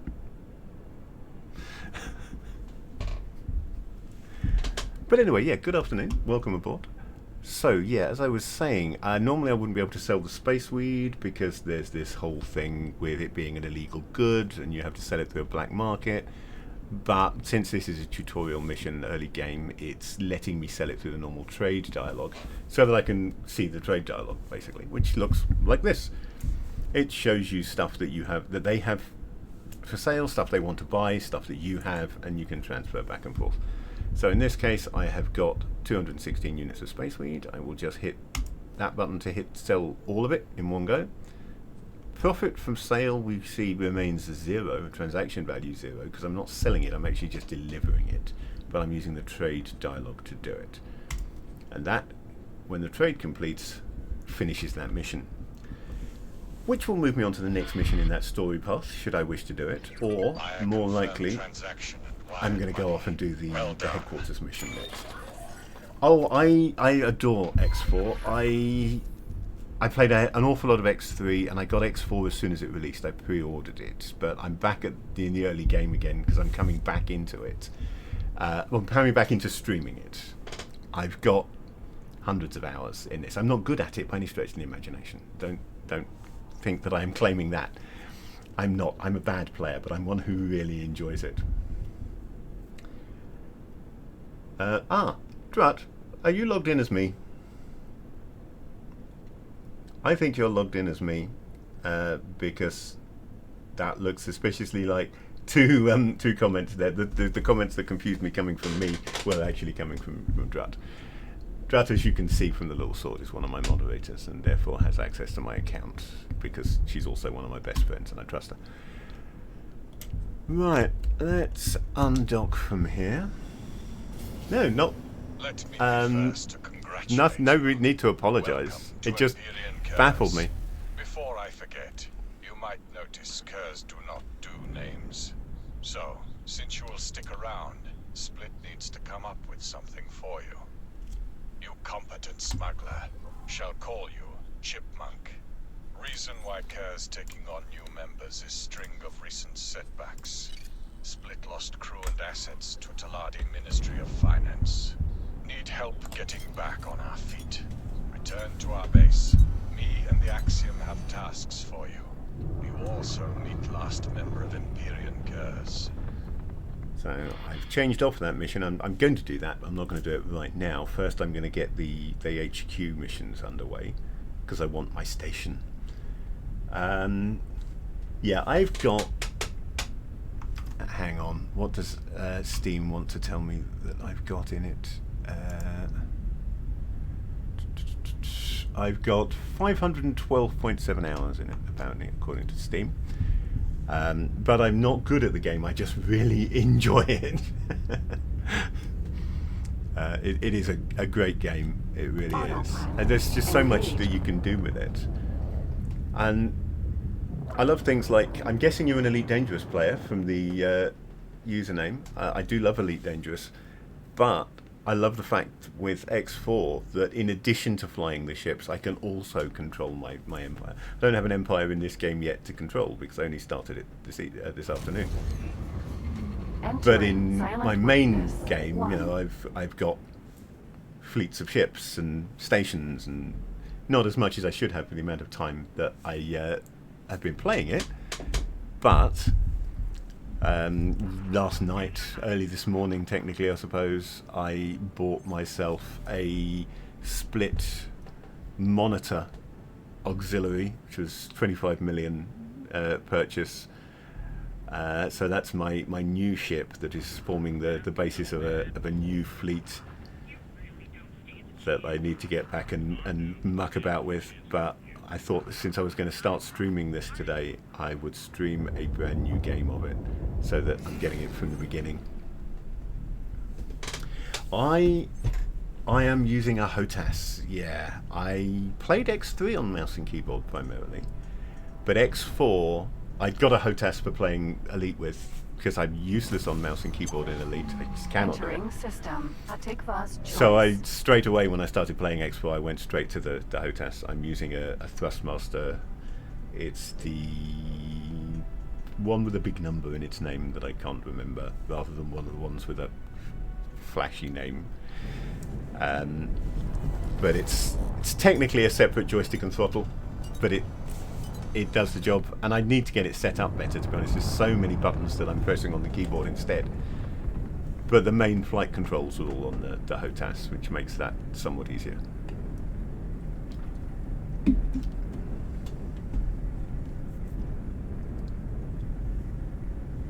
Yeah. It makes a difference, it really does. Entering system. I think, to be honest, with X4, it's unlikely you're ever going to be exclusively HOTAS, because there are so many controls that even if you set them all up on the HOTAS, if you've got enough buttons, and I've got a lot of buttons, it's got to be said, I can't remember what I've set them on. I mean, maybe that well, there certainly is an ADHD thing, but you know, on the joystick side of it, I've got, let's see, 4 fire buttons and a hat switch on the top. Then I've got 12 base buttons and a slider that I don't use because I use a regular throttle. And I remember, the 4 fire buttons. I know what the hat switch does, and I kind of remember a couple of the base buttons. And I've got the throttle on the other side, and that actually is more useful because I've got a hat switch on there, which I have set up with my modes. So it's travel mode is up, forward for long range scan, backward for scan mode, down for autopilot. So I can flick back and forth between them nice and conveniently on that. For things like, for example, when I'm going travel mode to a new sector, I can swap to long range scan, fire up a pulse, and then go back to travel mode before I've dropped down to normal flight speeds. And you stay moving quickly through the sector, which is quite handy, particularly if you're exploring something like a Xenon sector or a Kark sector. You are welcome to do so. I can't remember, do you have access to my Fish Not Fish Discord folder? Because if so, they're all in there, and if not, I'll copy them to a folder you do have access to. Entering system. Heretics end. Yeah.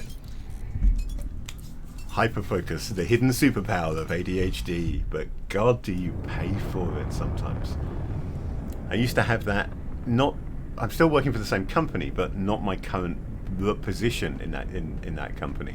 I used to get hyperfocus moments on my job there, and I would do a phenomenal amount of work. I was in charge of a particular part of the store, and things like, you know, restocking and reorganizing and making it all look good and date checking and stuff like that, and I would blast through and get that work done Attention. in Evidence of heretics. good speed. Please evacuate the designated area immediately. But of course, the thing with hyperfocus is that What's going on? you may get the thing done in half the time, but it still uses the same amount of energy. High energy signature. So you end up just getting knackered if you hyperfocus for too long. And there she blows. Goodness me. The headquarters It worked. station. I made the jump. Ha-ha. Unbelievable. Unbelievable. Excuse me, traveler. Did you hear the Alliance broadcast? I wonder, would you be interested in collaborating with one of the greatest scientific minds of our time? I Why, am do you know one? Tar. As far as I am aware, I am the only Boar on this side of the network schism. I am currently in the market for some personal assistance. Should you be interested, please do come for a face-to-face chat. Yeah, working from home is...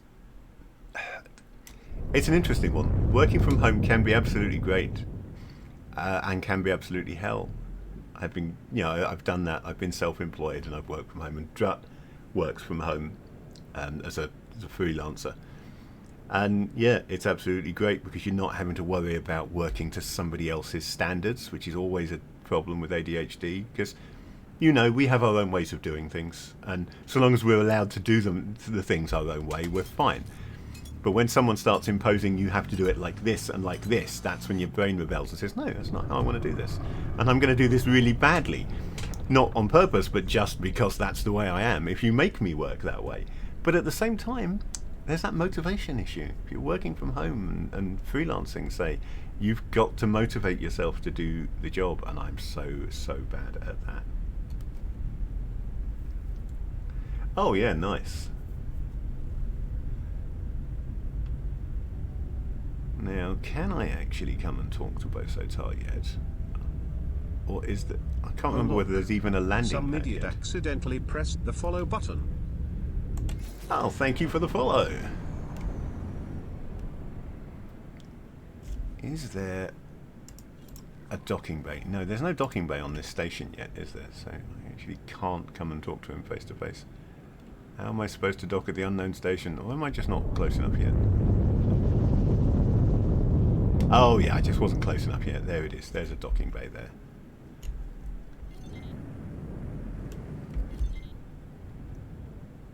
Standard small docking bay.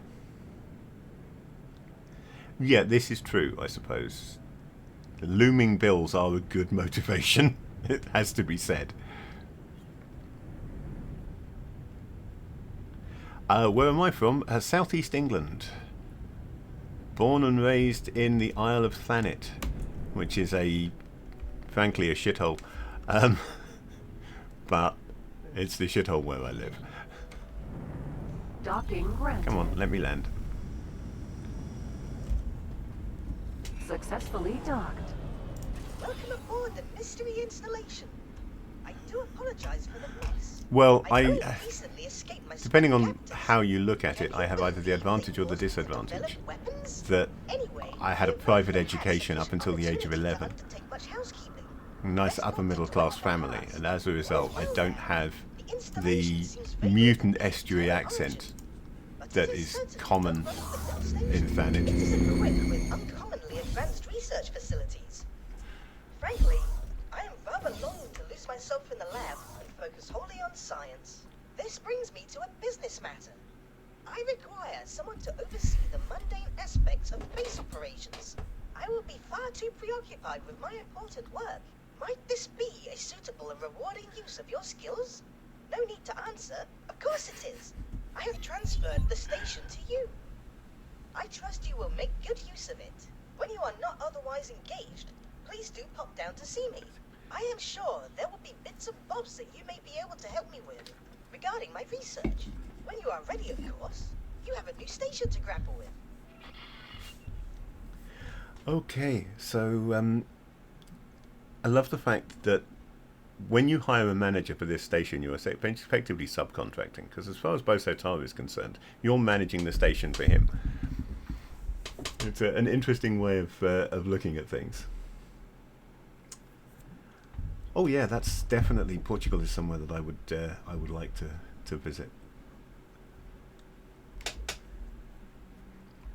Right, let's This installation is equipped for habitation of all talk to him and races, complete and that this room mission. seems to be some sort of research area. I expect I could spend years poring over the data contained in these systems. Hello there. Is there anything I can help you I with? have already made some progress. There appears to be several things we can research at this facility. Please take a look. Yeah, so first things first, I am going to want to start the teleportation research as soon as possible. That means I'm going to need to get some storage added to this station. So let's just bring up the research menu. So here is the research menu. As you can see, there is much to do. I personally find mention of this teleportation irresistible, but I leave it up to you to decide what we research first. Please note that these research items have certain requirements. I like that, yeah. I find the notion of this teleportation irresistible. Like, when teleportation is on the books, anyone's going to go for something else first. Obviously, I want teleportation. Being used to research teleportation over long distances. So for that, I will need 100 advanced electronics and 2,000 energy cells. Which obviously will require that my station have somewhere to I will put need them. some materials to get started. But when I start the research, it will tell me that. It tells me I need 5,000 container storage capacity.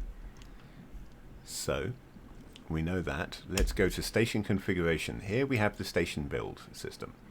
This can be a bit clunky at times, but it is also pretty cool. It lets you add modules to your station and plan what you're doing. So I don't have very many blueprints at the moment. I can do energy cells and meat. I can do some docking bays, and the pier is for docking big capital ships. The teleportation is just so useful. I play, once I've got into the game a bit, I play an awful lot on the map, and I treat it like an RTS a lot of the time. And being able to just teleport around between my ships, so if one needs specific attention, I can teleport straight there, is really useful. For example, if I've got a simple fleet, you know, a trader or a miner with a couple of fighters escorting it, and they're getting into trouble, I can teleport into one of the fighters and fly it myself. And that's actually really good. I've yet to snag a blueprint from a data link, but I have got those researched. I just haven't spent enough time studying data leaks. I really should do. And we have other modules. Other modules don't do anything. They're just there for structure. Well, because this is a really cool game. That's why you want to jump back into it. Is there a third-party ship build planner with engineering mods? I know that there is a... I'm thinking there's a station planner off the main menu. I don't know about that. I do not know at all. I'd forgotten Rogies. I used to use Rogies back on X3 and had completely forgotten that that site exists. Now I would have to go... I haven't really been using a lot of external assets for this. I've just been playing the game as it is. I should probably look into more detail into what's available for it, because there's so much to the game it would be useful to have. So I am going to follow one of my common strategies, and I am going to get some energy cell production on here early on. I know that Boso Tar wants me to make container storage, and I will make container storage, but I want to get the station kind of up and running. So we will put some energy storage there, energy production there. An illegal mission offer from a signal leak to come to my aid. This reckless, if well-intentioned violation of the local customs will surely rest heavily on your conscience. If you seek lawful employment, I recommend pursuing the regular mission offers in your map interface instead. Some container storage there, and because I had to rotate that, I'm going to copy the module rather than come off the map again, because that way this normal selection again, because that way I don't need to rotate it a second time. So that gives me the container storage that I need,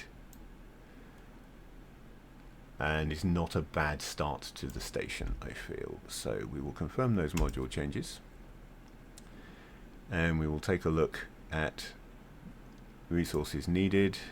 Lots and lots of resources will be needed, and I will also of course need a builder, which I don't really have the money for at the moment, but let's go see if we can find one. It's unlikely I can find one because I haven't really opened up much in space. I don't have, I've got all this stuff on the map because I opened up the core loop there, but I don't have any presence there, which means I can't see what's there at the moment. I can only see what's around my headquarters, and surprise, surprise, there aren't a bunch of builders just hanging around in Heretic's End here waiting. So we'll have to come back to that once I have got, but at least I've got this planned and ready to go. So as soon as I can get a manager and a builder and start this underway. And what I haven't yet done, I'm so early in the game, I have not yet done this. I haven't gone to my player information and changed anything. I haven't given myself an organization name, I haven't changed my character's name, and I haven't selected a logo. It's possible to load your own graphics into an appropriate folder and add logos to the game. So now I will have the Fish Not Fish logo on all of my ships, which at the moment is one and a station. And I like to do that. That's pretty cool. I mean, I've got two different logos. I could go with the more aggressive one there with the sword. In fact, this is a criminal organization, isn't it? So maybe the more aggressive one with the winged sword would be the way to go. That logo, by the way, took a little bit of doing because the logo section has to be square. So what I needed to do is, for that logo, I had to create it with a square canvas, even though the logo itself is not square. Otherwise it stretches and squashes when you put it onto a ship. But because that is a squared off graphic, it's just that most of it is transparent. It actually appears fine on the ships that way around. Let's leave the name as it is for the moment. I don't desperately feel the need to change it because I don't have a joke name in mind right now, which is normally what I will do, is use a joke name like Watch Me Fail or Bele Masic. And I'll leave the organization name until I think of something as well. I haven't thought of anything yet. So, missions. We'll go back to a pirate's life, I suppose. So set that to active, and I can head back and get back to being all piratey. And I've got 50,000 credits, which is probably not enough to justify going for upgrades on my ship, but I would like some upgrades on my ship. So maybe I'll go via this Argon Wharf here. Just set guidance to there. That renders my mission inactive, but it'll default back to the same active mission when I'm done.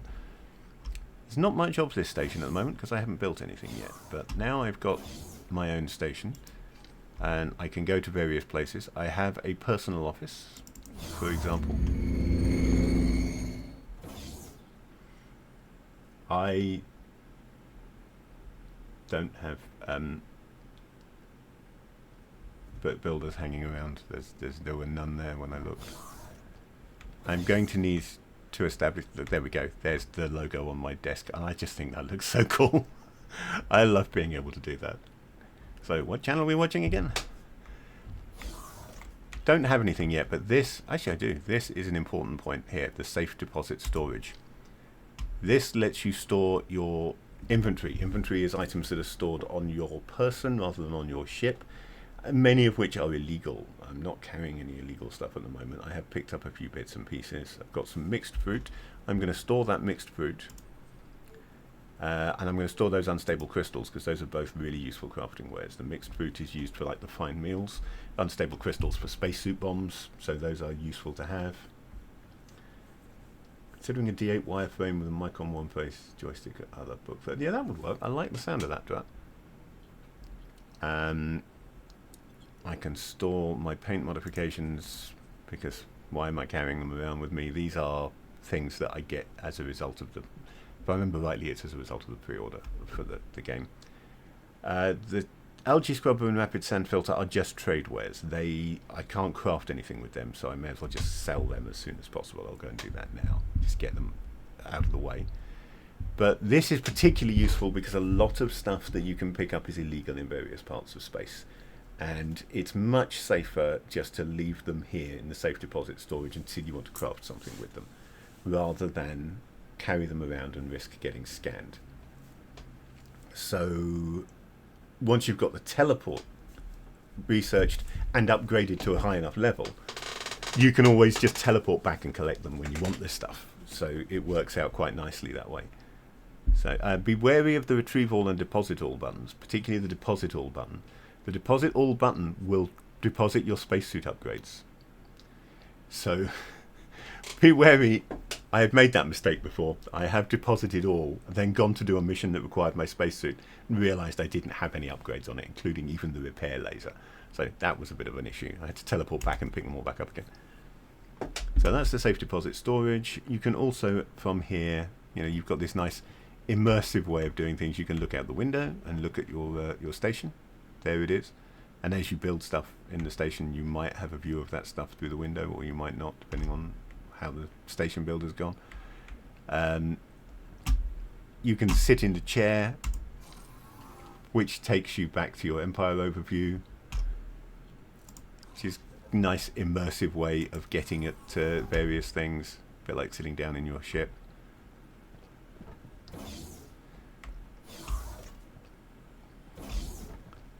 And we've got a manager's office. I haven't got a manager at the moment, but that's his office where he would be.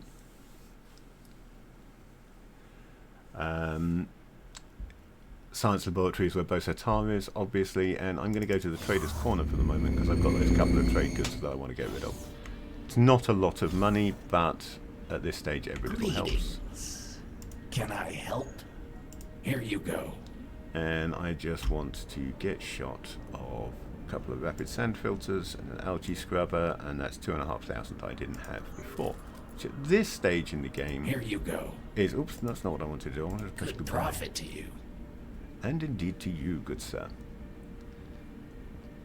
And when your station is up and producing things and therefore busy, you can stand here and watch ships coming in and out if you wish. There's my fighter over there on the docking pad, but nobody else is here because this station is currently doing nothing. All these drones flying around are just purely for illusion. I could travel over there to the ship, but I'm just going to press Shift D and fast travel back to it because it's quicker. Right, and we will undock.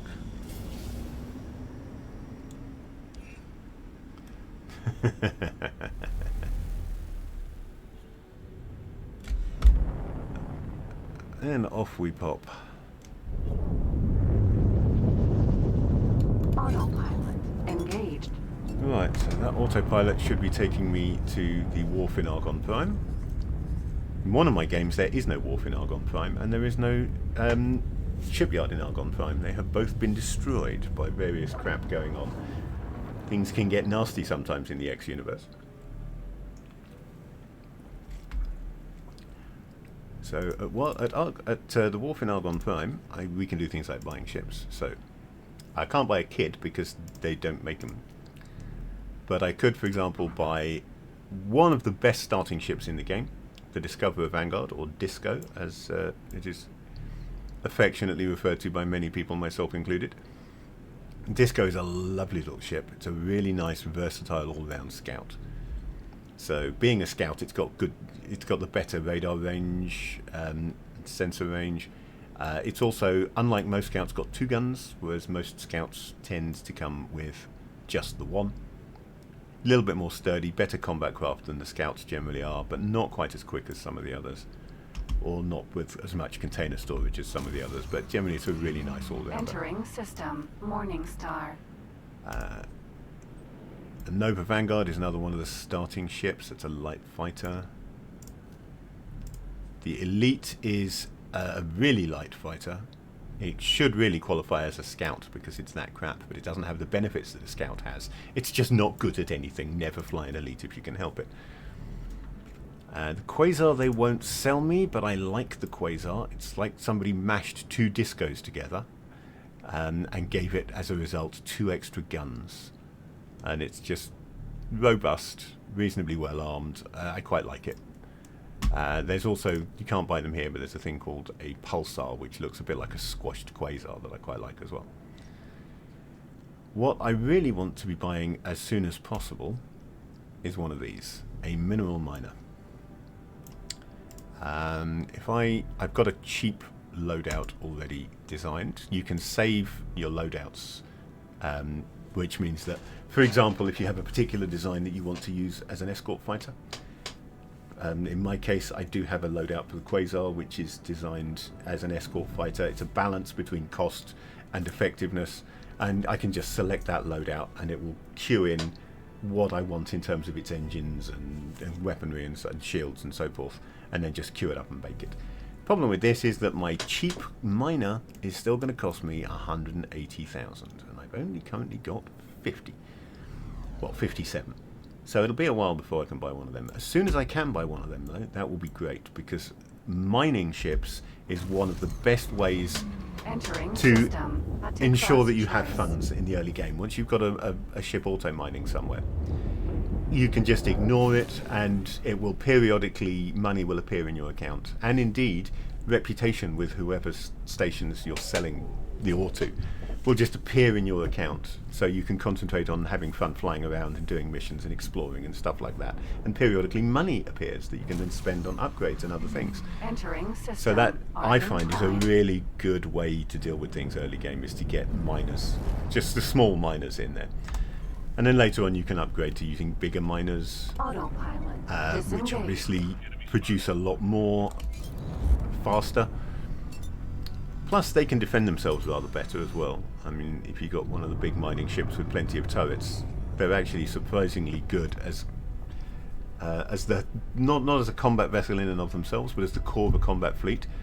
And you've got their turrets opening fire on things while their escort fighters buzz around and dogfight, and it's both fun to watch and also effective.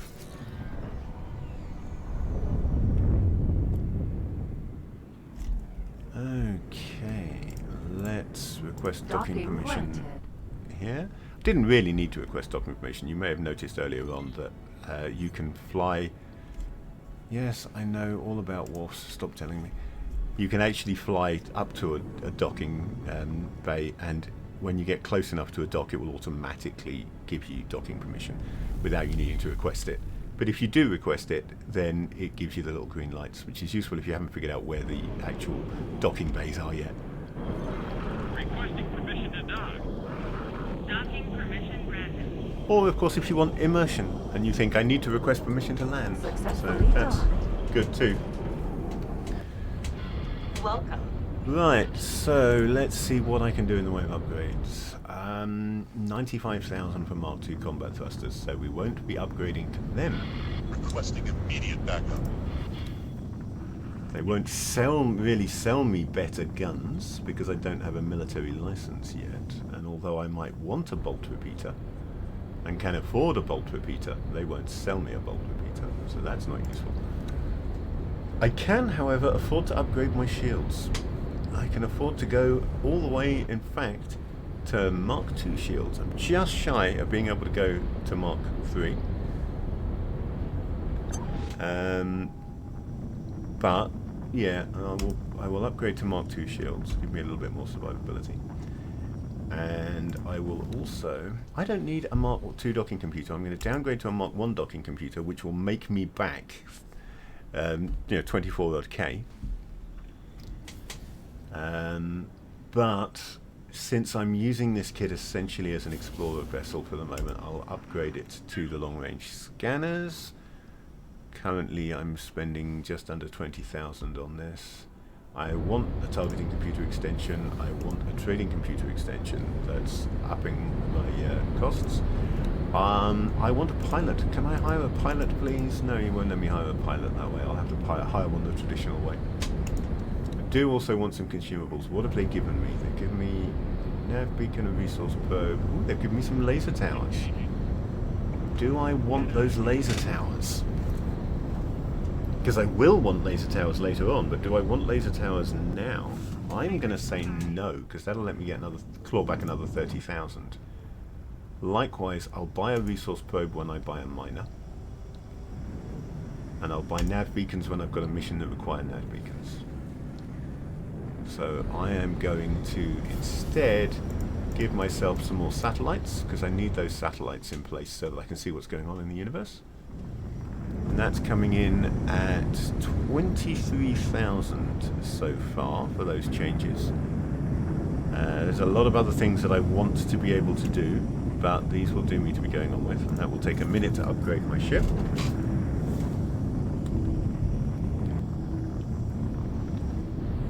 I really want better engines and thrusters, but I can't afford them just yet. However, I will go off and find some more missions, and I will drop some satellites while I'm at it. Used to be, in the old days when I was a lad, it used to be that you had to have a satellite near a wharf in order to be able to buy ships from it. This was back in X3. I think X4 you've always been able to access them without. But I tend to leave a satellite nearby anyway, out of tradition as much as anything, and out of the fact that it's nice to be able to see what's going on there, and it does things like keeping your trade data up to date, so you know whether they're paying a good price for example, hull parts. You there, come back, I want to hire you if you're not too expensive. Hello. What are you like? You've got 1-star piloting. Ooh, you're a really good engineer, but you're also, unfortunately, over 600,000 to hire because you're a really good engineer. Yeah, what about the guy over there? Is he going to be better? Just looking to grab a pilot for my ship at the moment. No, he's going to be too expensive. Decent engineering, decent piloting, and good morale. That's no good. This may be the wrong place to be hiring from. Apparently everybody here is just too good at their jobs. So I'll worry about finding a captain later, maybe. Enemy spotted. Love watching the ships coming into land in this game. Just the game looks so lovely. And the universe just carries on around you. Oh, that one seems to have got itself stuck. What's it done there? Bit of a glitch. Oh well, if it's not actually having to draw it, it'll probably get out of that glitch. Obviously the system does not completely render everything in the galaxy. That would be way too resource intensive. So it kind of simulates things in the background when you're not there. So if a ship gets stuck, if your ship gets stuck, the best way to release it is to teleport off to a different ship. And then while it's not actually being fully rendered because you're there, it will just move away from the point where it's stuck, which is a useful trick.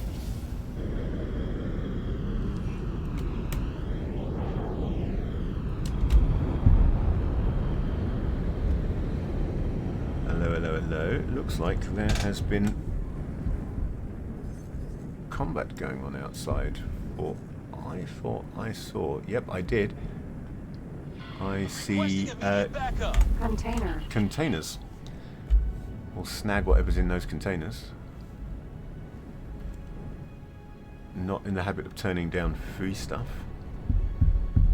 Crafting materials and trade goods, these will be. They're not cargo containers, though you can pick up cargo containers as well. Needle crafting process for delirium. Okay, so I have to talk to Maestro in Hatiqua's choice. I could do some station scanning, would be potentially useful, look for signal leaks, that kind of stuff, but on the other hand, I have a thing to do already, so I may as well just go and do it. Autopilot engaged.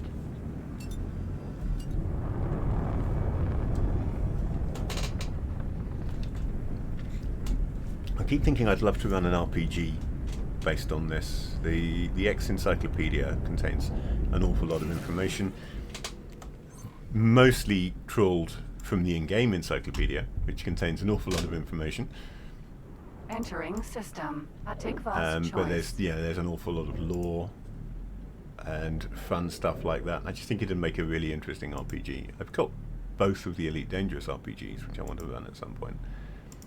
But I can't help thinking that using something, a multi-genre game, or just a decent hack of a sci-fi game, like Space Master, for example, or Traveller, would make for a really interesting RPG campaign using the X universe. It's a lot of fun Entering to play system. Silent witness. There is an in need of supplies mission on that station for 400,000. Deliver energy cells, food rations, medical supplies, and silicon wafers. If I had a decent transport ship, I would pick that up. It's unfortunately got a 2-hour time limit on it, so the odds of me delivering the numbers they're going to need in my kid are pretty low, so we won't bother with that. We'll stick with heading for our dubious dealings and making a black market connection. Oh, that's interesting. That next mission along, high-tech hold-up. That's going to be effectively a tutorial in piracy, in attacking ships and stealing their cargo. So that would be fun. And then we have a station hacking tutorial mission. So those 3 missions. This is doing stuff I've not really done before. The back market dealing, the piracy, and the station hacking is all stuff I've not particularly investigated, because being a sandbox game, you can do an awful lot without ever touching certain aspects of the game. So you can, for example, play this game and just not bother getting into fights.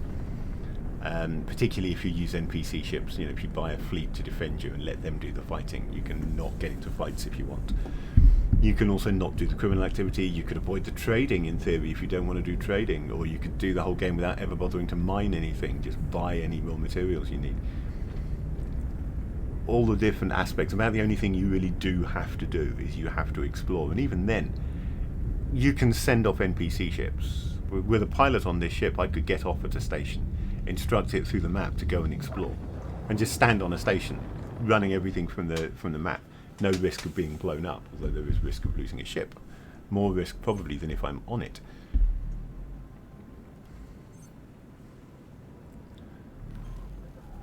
But for the moment, I'm just flying back out to meet up with the Empyrean Curs. The autopilot is really oversensitive to big rocks in its path. I'd have just flown past that rock, but the autopilot dropped out of travel mode. Now that I'm not looking at the map or anything, I'm better off actually flying this myself. I've still got the guidance to tell me where to go.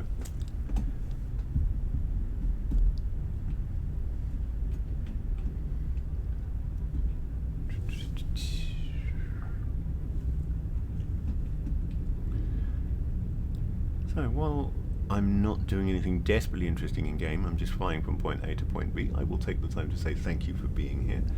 I haven't been streaming for quite a while, and this week, literally it is this week that I had scheduled for starting streaming properly again. But I had that planned for tomorrow. Tomorrow afternoon I will be doing what I call a Mapper Monday stream, which is cartography for tabletop role-playing games using the Campaign Cartographer software. excellent software, makes some very good maps. So tomorrow afternoon I shall be doing that, probably mapping more of the Duchy of Fellstorm for my Dungeons and Dragons 5th edition game that I run late Saturday, alternate Saturday nights through Start Playing Games. And that's most likely, it hasn't given me an automatic docking permission. I'm going to have to actually ask it.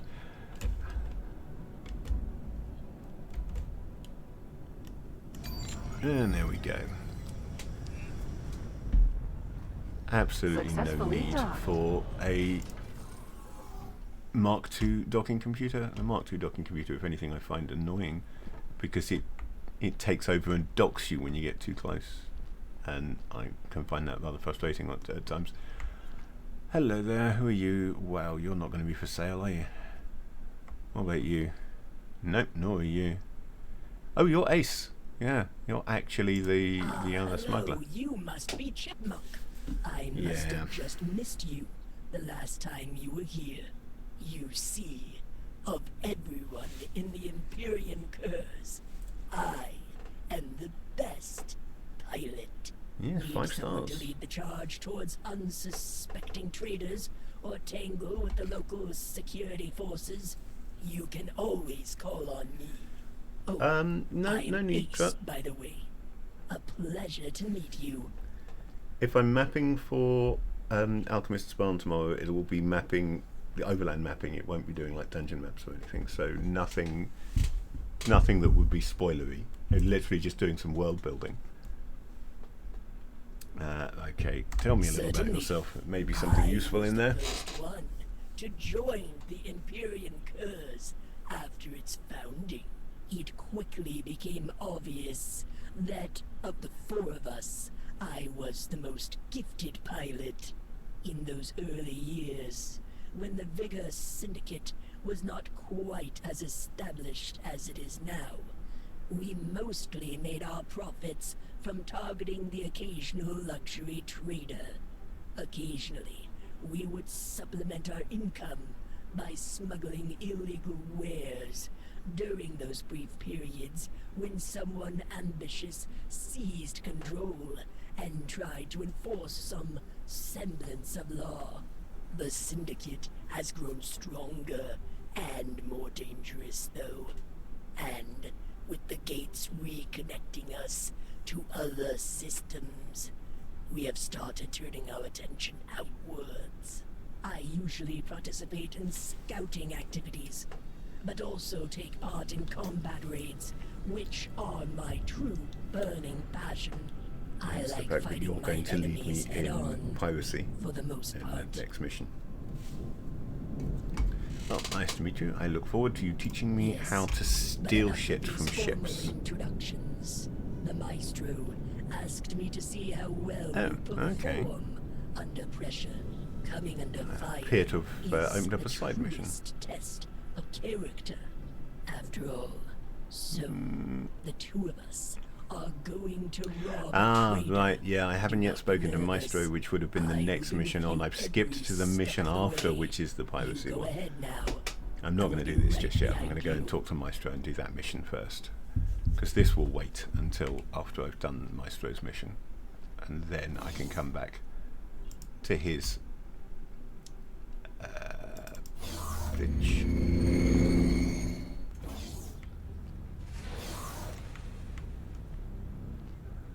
Yo, Maestro, There you we need are, to talk. Chipmunk. Relieved my skills of appraising creatures' criminal talents did not betray me. As Split said before, Empyrean Curse very much still growing. Crew used to be connected to many black market dealers in policed systems, but Ministry of Finance especially ratcheted up internal and external security. You help us establish new shady connection. Need to buy specific illegal item from black market, but none of current associates carry it. Split mark station with highest chance of criminal elements there. Do not be nervous. Split talk you through process. Best get to it. Right, that's reactivated that mission, and we're off to meet the black market.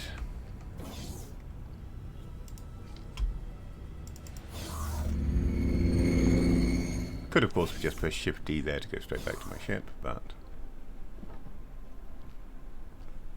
I kind of quite like actually wandering around the stations just for the immersion. Kid.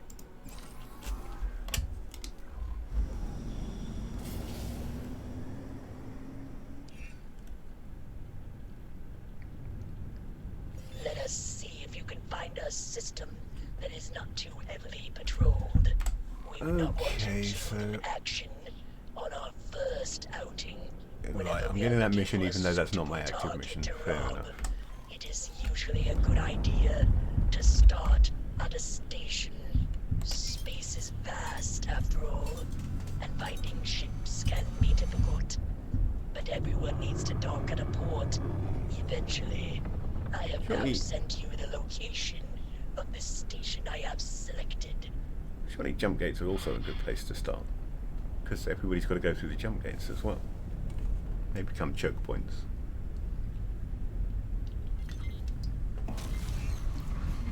Entering system. 18 billion. Is that? Yeah, that's guiding me to the station, isn't it?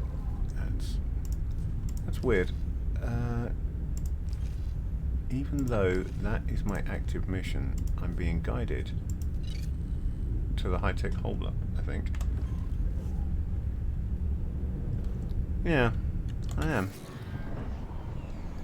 Okay, looks like I'm going to have to do this thing with, Approaching station now. Oh no, that is actually the one Maestro wants me to go to. I thought that was the other guy. Split found one. Marked it for you. Fly close with scan mode on to intercept signal. So we mentioned signal leaks earlier on, and we've already seen what they look like, but now we're going to do another one. This mission, actually, I'm quite glad I did things the way I did, because this mission kind of messed me up before when I started a game using this this start. I didn't actually carry on with the Empyrean Curse stuff at all on that game, but I did start using this this game start, and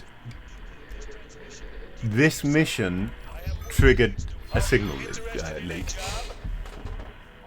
But normally, the first signal leak that you interact with is going to give you the headquarters storyline, and I found that the two requirements were interfering with one another, and I wasn't finding what I wanted. I wasn't getting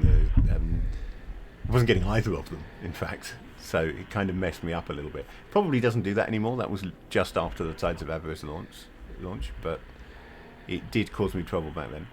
To establish relations with station black marketeer, creature sometimes required to provide contact with a person with certain illegal inventory wares. 3 unstable crystals. Okay, so need to bring him 3 unstable crystals. Well, I know I've got 2, because I stored them back at the HQ. So, I will need to find unstable crystals for this guy. Mission interrupted. New mission activated. So I need to find a mining area to find unstable crystals, apparently. Crystals to craft spacesuit bombs, which is why trading prohibited. But crystals fairly common natural occurrence. Crystals can be harvested from asteroids. Either mine asteroids yourself or look for broken off crystals in regions with concentrated mining activity. So I need somewhere with mining activity. I know that there is mining in Hatikva's Choice, whatever it's called there, not Hatikva's Choice 1, the next one along. So I am actually going to travel to Hatikva's Choice, I think. That seems... it's quite a long way away from where I am. Oh, actually, hang on, I've got mining all over the place. We have mining here, apparently. So maybe I should just look locally. Let's head over there. So the mining regions, this purple region here is mixed mining. I'll bring the legend up, it'll tell me that. So no, this purple region rather is mineral and gas. So yeah, mixed mining. Minerals and gas can be mined there. The red area is mineral, which is what I want really. Unstable crystals can be from either of these areas, but I'll head to the mineral region and try there. I have no idea how easy it is to find these things. I know that they are supposed to be visible in areas where mining is going on as pickups, and they're sort of glinty things apparently. But honestly, I've never actually done the hunt for unstable crystals thing before. Actually, I did once and I didn't find any, but I think I was in the middle of something else and I may have not been doing a particularly good job of it. So, let's... Empty space. Yes, I know that's empty space. I want to stop guidance to the empty space, because it's pointed me in the right direction, which is all I really wanted from it. Now I will go and look at big rocks, because logically it's around the big rocks that the Rugged Rascal is running, hopefully with some unstable crystals for me.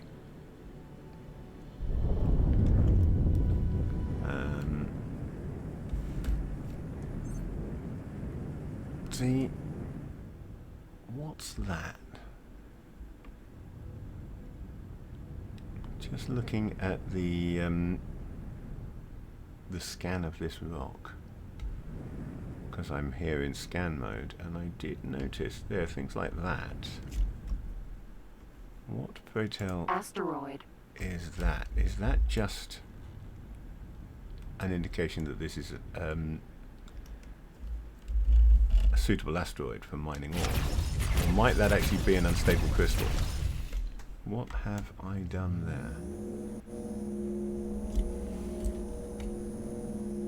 I may not. I mean, if that's just ore that I've knocked free, I won't be able to pick it up because I don't have the appropriate type of storage. I have container storage, not solid storage.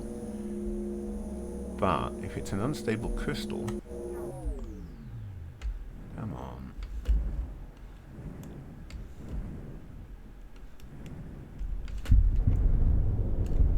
So that was indeed ore. Okay, so even without a mining laser, I could still collect a small amount of ore. But it wasn't an unstable crystal. What I want is unstable crystals. If I knock away more ore, what are the odds on me getting unstable crystals along with it, I wonder? I'm guessing that if I do, they'll have the little blue "this is pickupable" circle next to it, rather than the grey "this is not pickupable" circle next to it.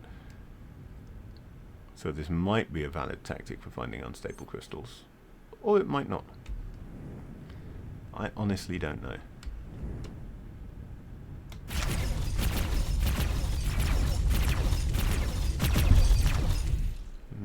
No good so far. I mean, maybe I should go and find somewhere where somebody else is already mining and hope for unstable crystals produced as a side effect of their mining operation.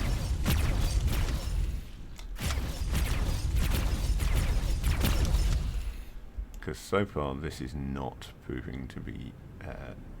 oh, hang on. There's something there that is pickupable.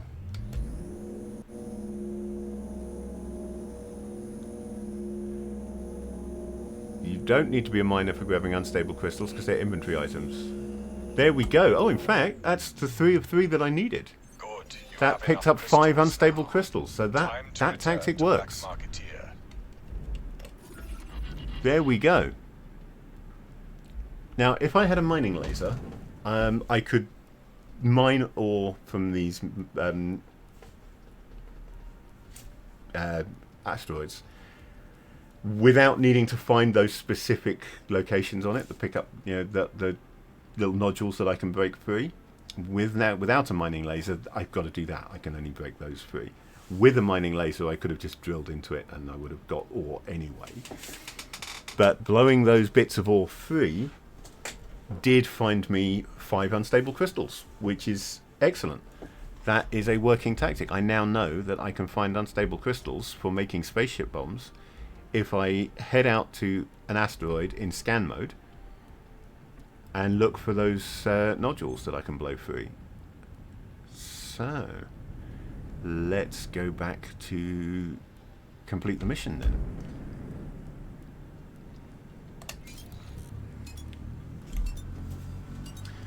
Yeah, it's nice to know that that does work.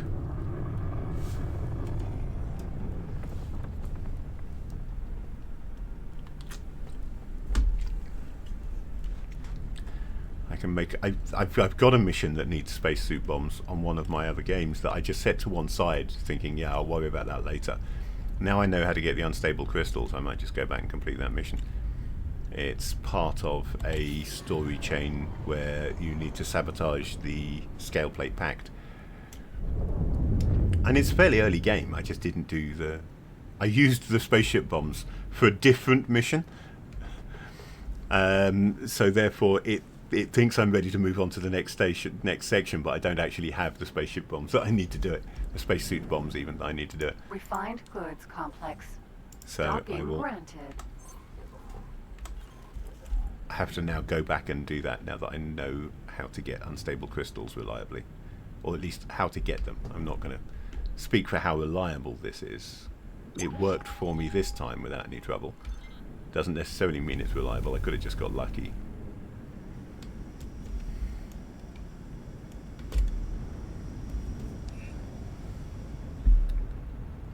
Right. Successfully docked.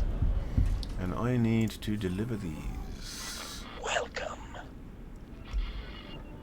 So let's go and talk to a black marketeer and deliver him some unstable crystals so that he can blow up some poor innocent people, and then I will feel really good about myself. There's a reason I don't usually play the criminal type stuff.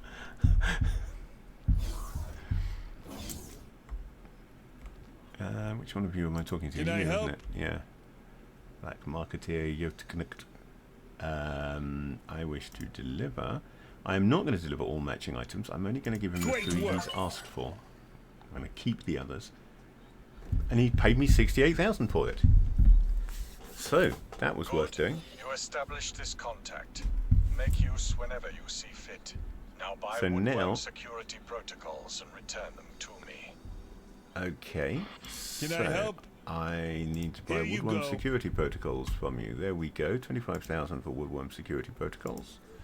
Let's buy that. Do I want to buy anything else or sell anything else while I'm here? I could sell him my other 2 unstable crystals, but they're only 6,500, so I'd rather hang on to them. I might buy a remote detonator though, because remote detonator is another thing you need when making spacesuit bombs. I don't know whether I don't think I have any, so I could buy 1 or 2 from him. I don't have a bomb launcher though, and I can't afford a bomb launcher, so there's not much point me worrying about that right now. I think I'm just going to call that done. Let's just buy the things that... what have you got in bulk? So what have you got in bulk? Nothing. No sell offers, but he is buying Marja Dust, Space Fuel, Space Weakness Stimulants. So I could bring any of those illegal goods to him, theoretically. 264.45 credit. Space Fuel. Plus 98.8 for high demand. So yeah, that is a good price for Space Fuel. So theoretically, I could start doing smuggling runs at decent profit if I can get them in and out. Now I've got this black market contact. Yay! Go for Baron's Sabber Station Hunter Pirate. I see. Split wish you fortune. Hello there. Right, and logically, let's just jump back to my ship. Good. Logically, if I look at the map, I should have... Yeah, I'm showing a person of interest at this station now, which is my black marketeer contact. So that should be how I can find where my Black Marketeer contacts are. Person of interest at Woodworm Scrubs as well. I think... Who is the POI at Woodworm Scrubs? I wonder. Because I rescued Axiom. I suppose there's that the trader that was in there that we didn't rescue. Maybe we're going back and rescuing him, and that's why we need the security protocols. Ooh. Anyway. I need to go back to Maestro to complete this mission. Then I can give serious thought to doing some piracy with Ace.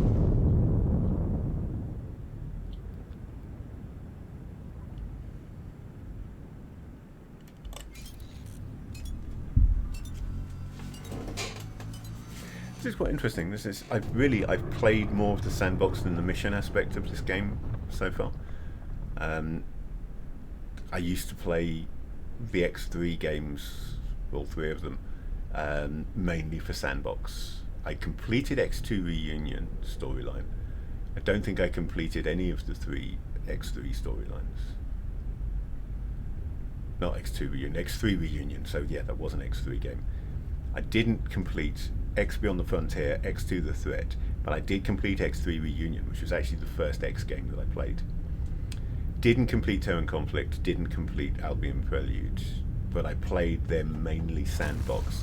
I played Terran Conflict for the sandbox until Albion Prelude came out, which was a modified and improved version of the turret, the game, and I then went over to Albion Prelude playing sandbox. So when I got into X4, I already had, I was preconditioned to play the sandbox, I suppose, and didn't do that much of the mission-based, almost role-playing game aspect of it. But I do enjoy that. So I think, maybe we'll do more of that in this playthrough. And although this is my on-stream playthrough, I may well still occasionally stream the others just to show you other aspects of the game that I'm doing less of in this, more of the sandbox type stuff.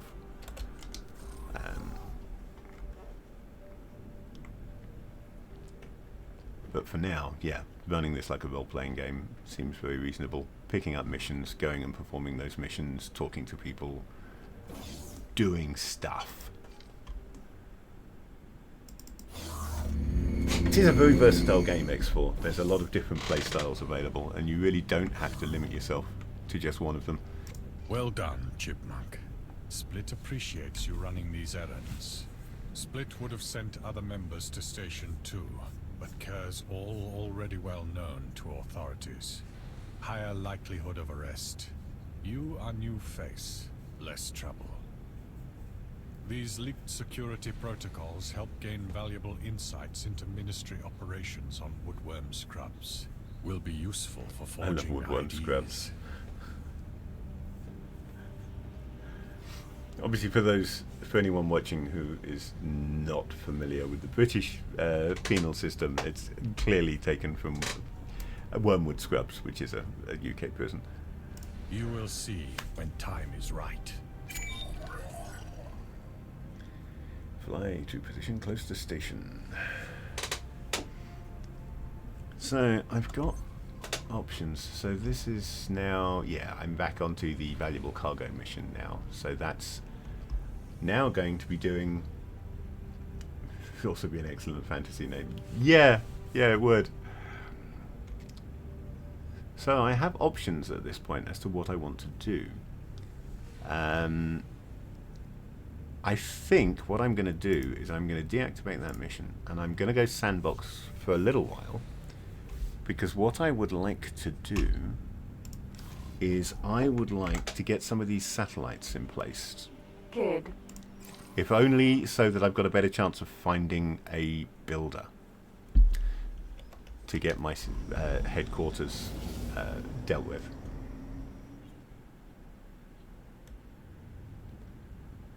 Yes, Lake Windermere seems to turn up a lot for some reason. The Rhaeira books It's the one that springs to mind. I love the Ryoba books. They're really, really good. There's so many of them now. So many. But they're all really good and all well worth listening to, or reading rather. I say listening to because I tend to go for audiobooks rather than dead trees these days. Okay, so where am I? And right, so the Misfit is there.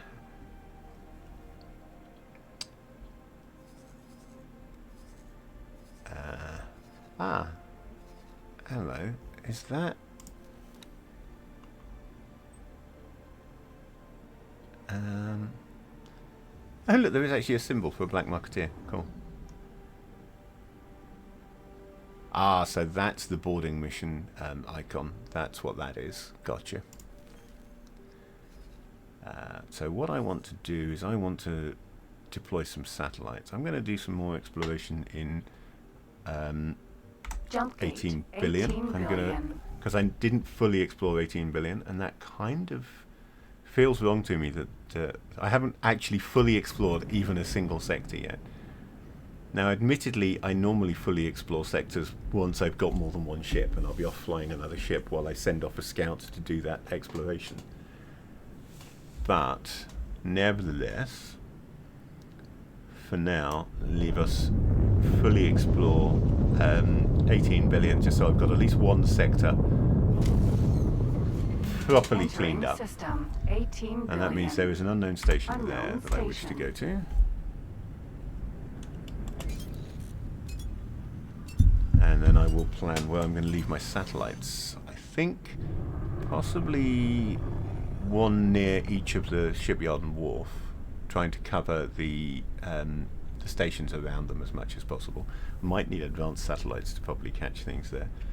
There's my black marketeer there, showing on the refined goods complex 1. Oh, there's a patrol mission available from the Taladi defense platform against Xenon, medium difficulty 93,000. That secure sector for at least 20 minutes. So that basically would be me flying around for 20 minutes, really hoping that the Xenon didn't turn up, because then I'd have to fight them.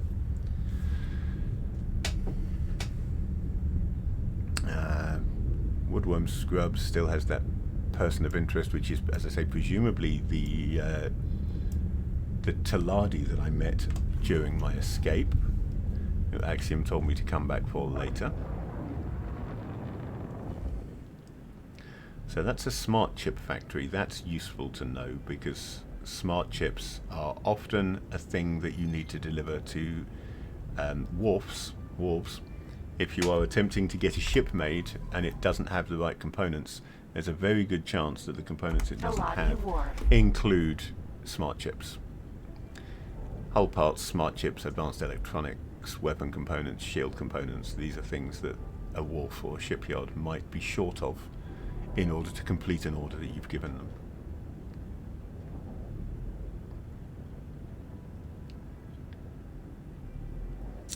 What's the time?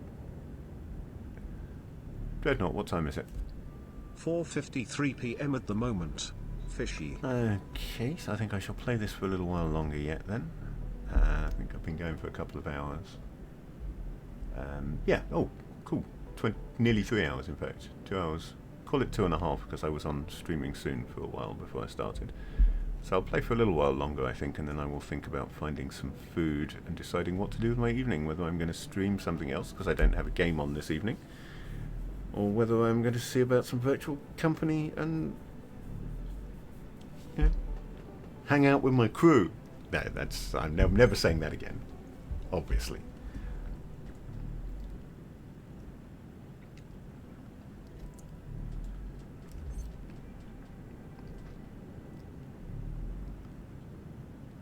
What about you, Drat? Are you around this evening? Or are you busy lancing free?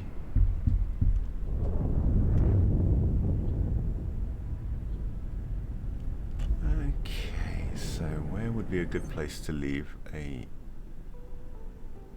satellite? It's much easier to deploy satellites using the map, but I will deploy one for now. I will deploy one here using just the normal method. so to speak. Requesting permission to dock. I know I've got a button set up for the ship menu, but I can't remember what it is, so I will just do it using the keyboard for the moment. Deploy civilian satellite. Now, if we come over to the map and we look at my satellite, you can see the area that it covers. When if you issue a deploy instruction to an NPC ship, one of your ships being piloted by its own captain, then when you place that instruction, you can see the radius of the satellite, which means you can adjust its position to get it exactly where you want it. Something you can't do if you're dropping them yourself. But that is including that quantum tube factory, that helium refinery. That quantum tube factory's been in trouble, hasn't it? There's a load of wrecks around it. If I had a salvage ship, I could make some money there. And there, over there, I see a construction vessel. Is it, I wonder, currently available for hire? Yes, it is. So, that's a large amount of money that I no longer have, because I've just paid 50 grand to secure that construction vessel for my Heretic's End headquarters. It does mean that, unfortunately, I can't really afford to give my Heretic's End headquarters any money for construction. Plus, it needs a manager anyway.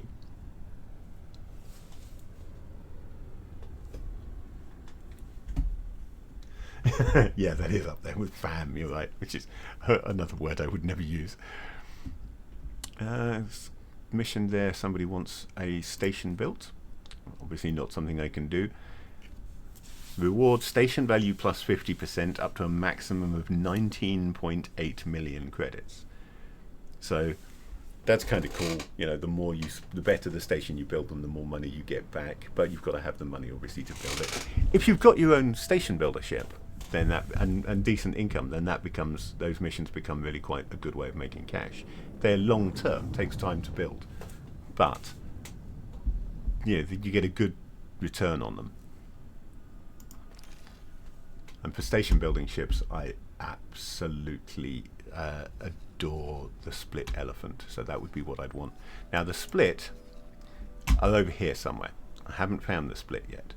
I could ignore the missions at this point and just go looking for the split, just because I like the split and I like split ships and I'd like to go and be able to unlock them, please. But they're also up here, but those are the Xioth Patriarchy, who are harder to get to like you. Although, in my criminal guys, I might have an easier time getting them to like me, because, of course, I'm less likely to refuse to get involved in their wars. One difficulty that I have with my usual balanced style of play is that I don't pick up combat missions from one faction against another faction, because I don't want that faction to dislike me. Whereas this playthrough, I think I might be more willing to take sides and maybe beat up the three families on behalf of the Xioth Patriarchy, or vice versa. So we'll see. The problem with doing that is that there are, even where they're the same race, sub-factions, there are ship variants that are available from one side and not the other. So if you want those ship variants, you have to make sure you're dealing with the right people. I need to make money. One of the things I need to do right now, because I just spent most of mine on getting the Heretic's End headquarters its own builder. So, mission offers, join Hatikva's trade revolution. Let's have a look. What's that? Gets me nothing. Just contact with the Hatikva Free League. However, maybe it'll give me something interesting. You never know.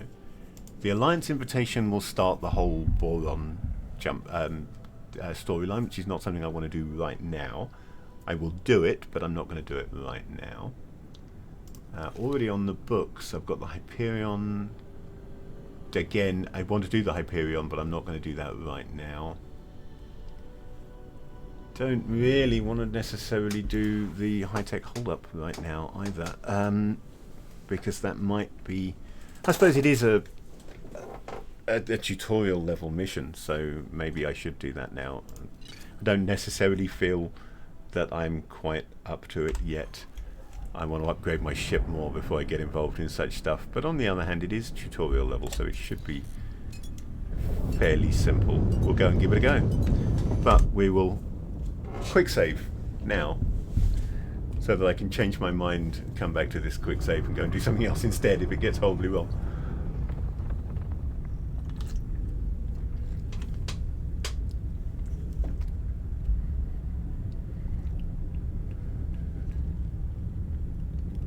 Another quick comment about this game that I haven't mentioned yet during this stream, but is well worthy of a mention. Excellent soundtrack. Excellent soundtrack.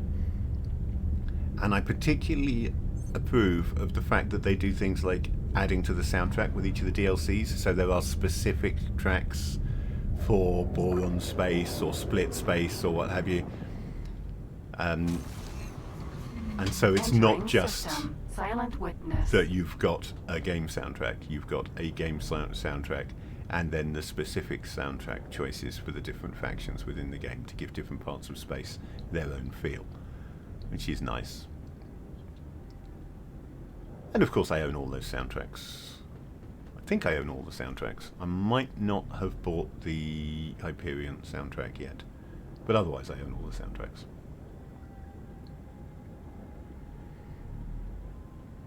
You are guiding me to the highway instead of to the gate, aren't you? That's why you initially guided me to the gate and then suddenly stopped pointing me at it. So you pointed me to the highway instead because I came close to it. Well, I will take the highway then. I will get out on the highway, looking for adventure. In whatever comes my way.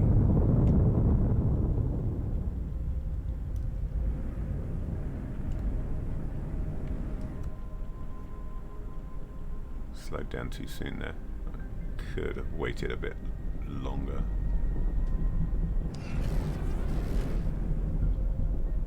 I just bounce off that. Is that because it's going in the other direction?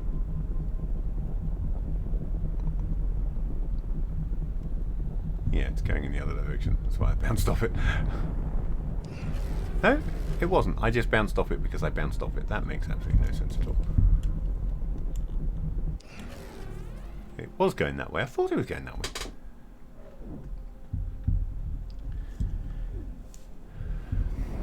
Apparently I already know I don't know my left from my right. System. Choice. Apparently I also don't know which way a road goes. Good job I don't drive, really. Alright, let's head to the designated position and look for a target. Which presumably the game will spawn for me.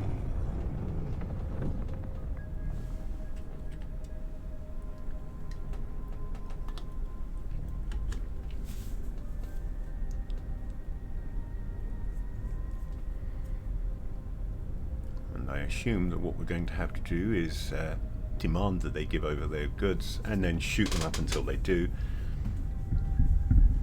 Then collect what they drop and flee before any security turns up.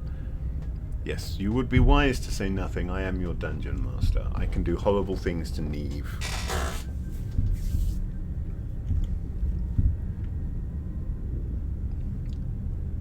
And Tacklesh, which we really need to get back to playing Obsession.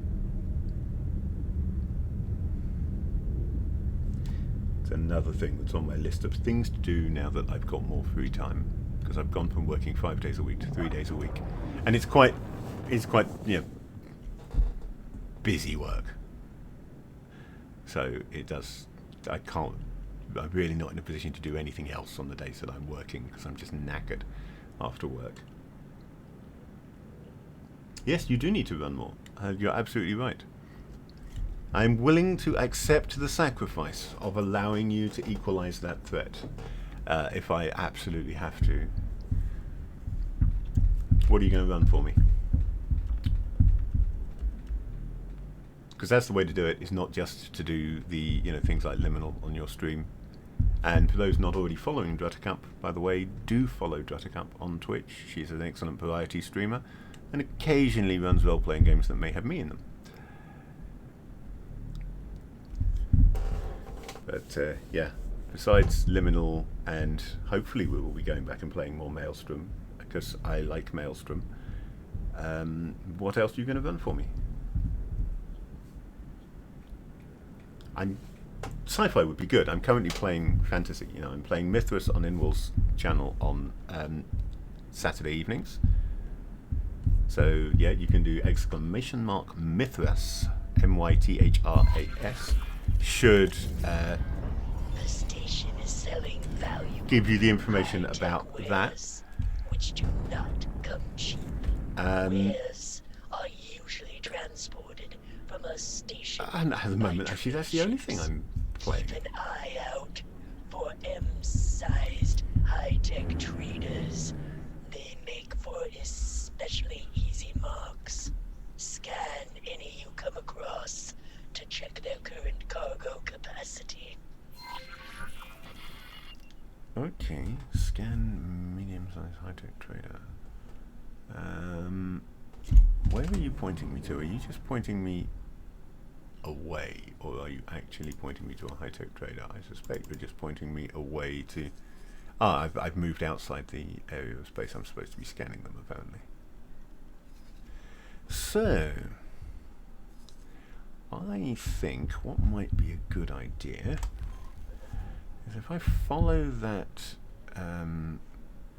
guidance. Where is that guidance taking me? It's taking me kind of that way.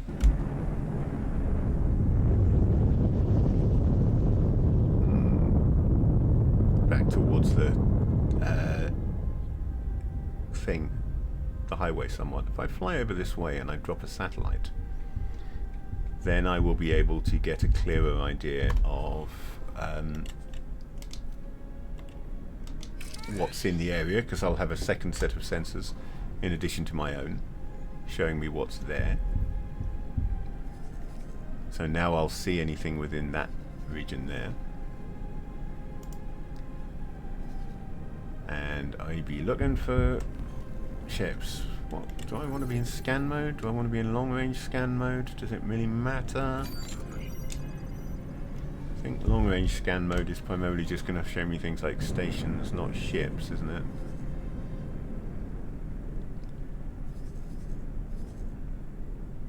Oh, look at that. That may be... Vanguard. That's not a medium class ship, I don't think.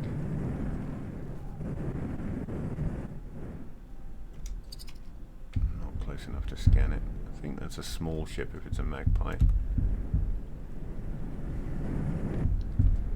Let's try and get in close to it. Nope, can't scan it. I don't know that I can scan it at all. I may need a police scanner to do this, which I don't have, and they didn't instruct me to get.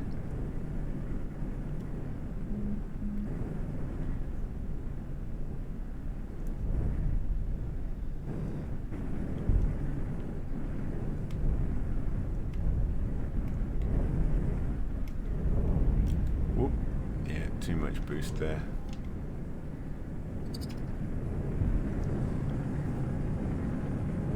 No, it's not offering me scan as an option. Is that because I'm just not close enough, or is that because I have the wrong type of scanner? Because I'm having a hell of a time getting close to it.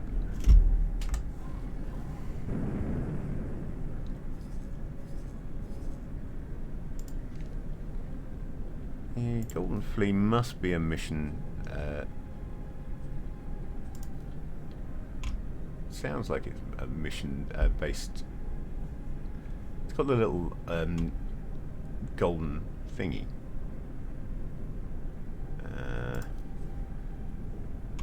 No, I thought so. That's small, and I'm supposed to be finding mediums. So I don't think that is who I'm supposed to be scanning. Oh, hang on. I think that actually might be Ace. Maybe, because it's got a VIP on it. Maybe that's Ace. Whoops. So that would not be the right person to scan. I've just been trying to scan my own mentor. Yes, well, maybe not. Let's head back towards the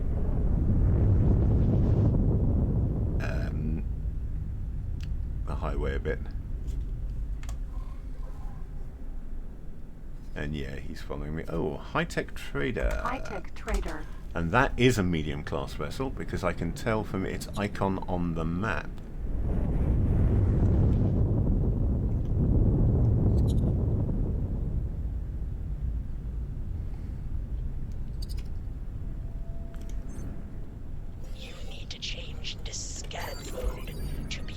Fly close to the target. Ah, so I need to be in scan mode and fly close to the target. Fair enough. Yeah, it's... Sorry! I've got a problem here. I haven't upgraded my engines yet, as we know. And this, despite being a freighter, this thing is bleeding faster than me.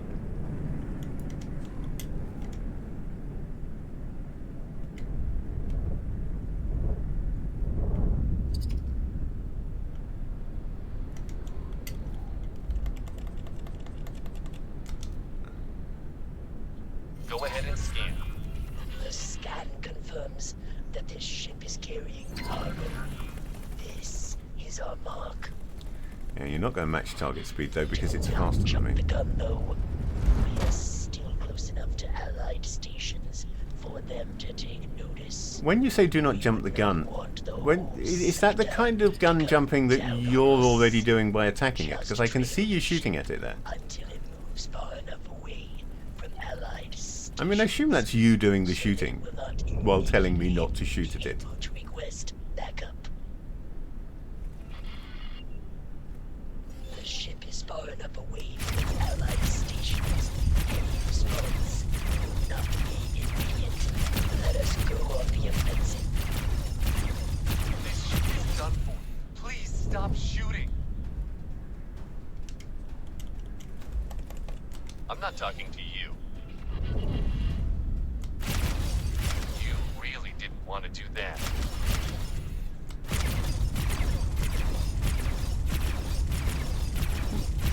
You'll find I kind of did.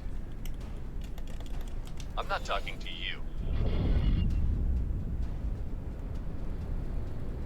So how exactly am I supposed to... Get me out of here. Is that the best you can do? I'm not talking to you. I mean, I'm guessing here about using comms to... Ah! There it is. The ship dropped its cargo. Help me collect the cargo. I really need to get a HOTAS button set up for the container magnet.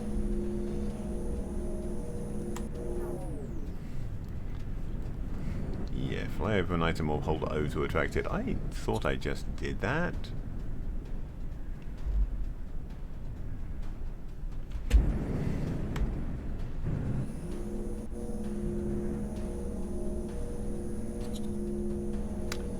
I'm seeing a distinct flaw here. I think I just actually can't pick these up. Oh no, there we go. I think he picked them up. I don't think I can.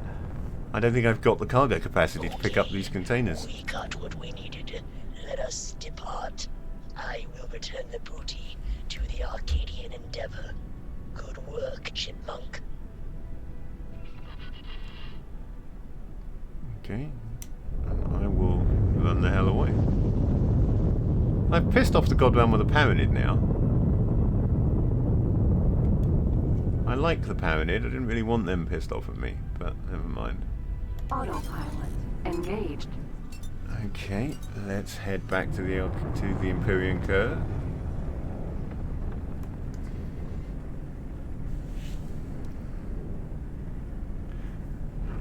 You really didn't want to do that.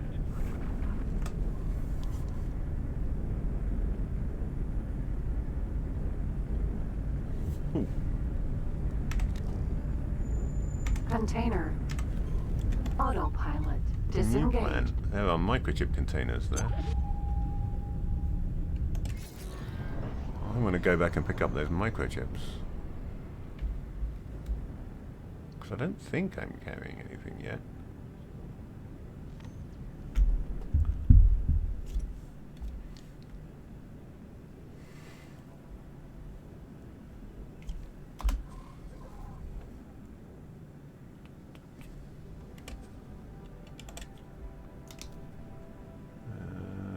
Nope, not currently carrying anything. So let's go see if we can pick up some microchips. Average price 80,580. So yeah, if I can pick them up, that will be worth having.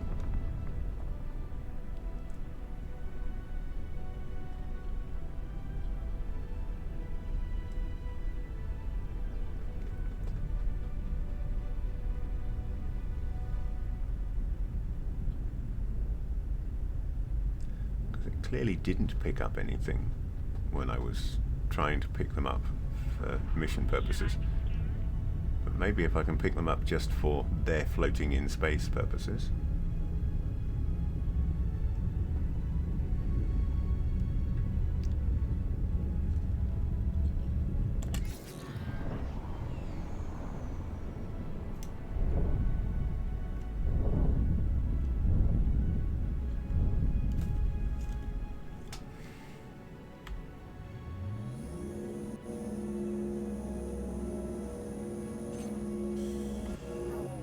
Okay, so I got 56 of them, and then ran out of storage capacity.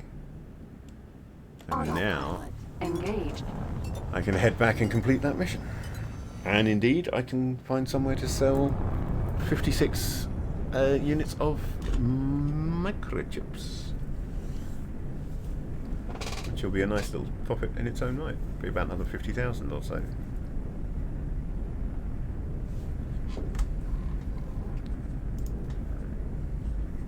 Let's just have a look. If I select Misfit, I can select microchips directly from there.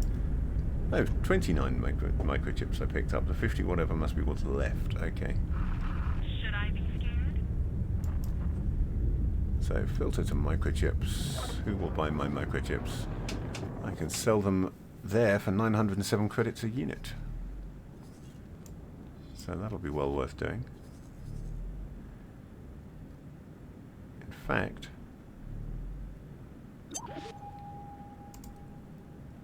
I've got to go through there.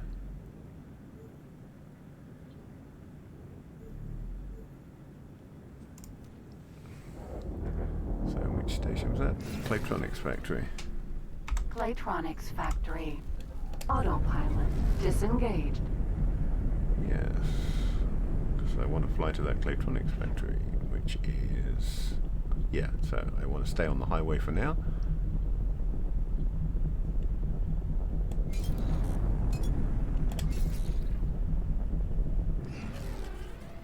When I get close to the Claytronics Factory, I will abandon the highway and go and sell my microchips. And now...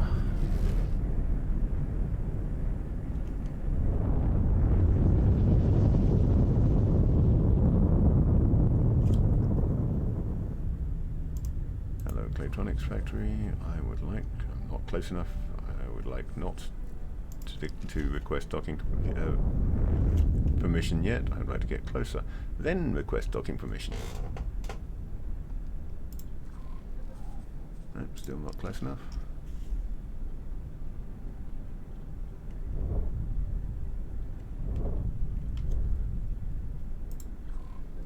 Docking granted.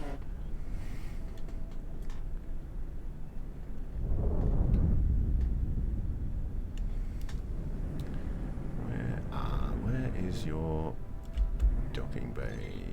Over there, I see it.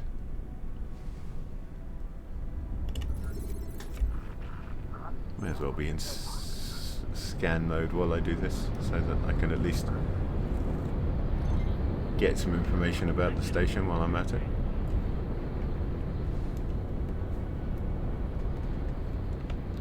Ooh, and there's a signal leak somewhere near here that I will have to pick up once I've sold my microchips.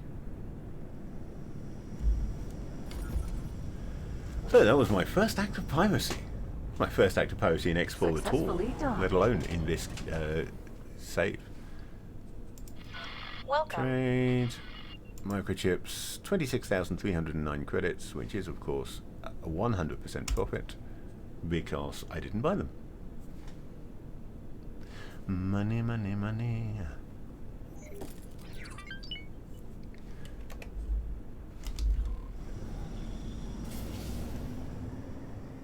Undock, going to, right then, autosave, then go into thingy mode, scan mode, and investigate this signal link. There it is. Just down there, outside, just immediately outside of the docking bay. Commission unlocked. Tech incitement, very small, 41 hours. Giving me a short range elite quasar tour bus A. Short range transporter A. Tour bus A. There we go. That's the one I wanted. You can tell I was using target in front of me rather than target nearest criminal, nearest enemy, can't you? Don't want to shoot the station, so you know if you want to just fly clear of the station, thank you. Now I can kill you and the innocent people using your tour bus. For fun and profit.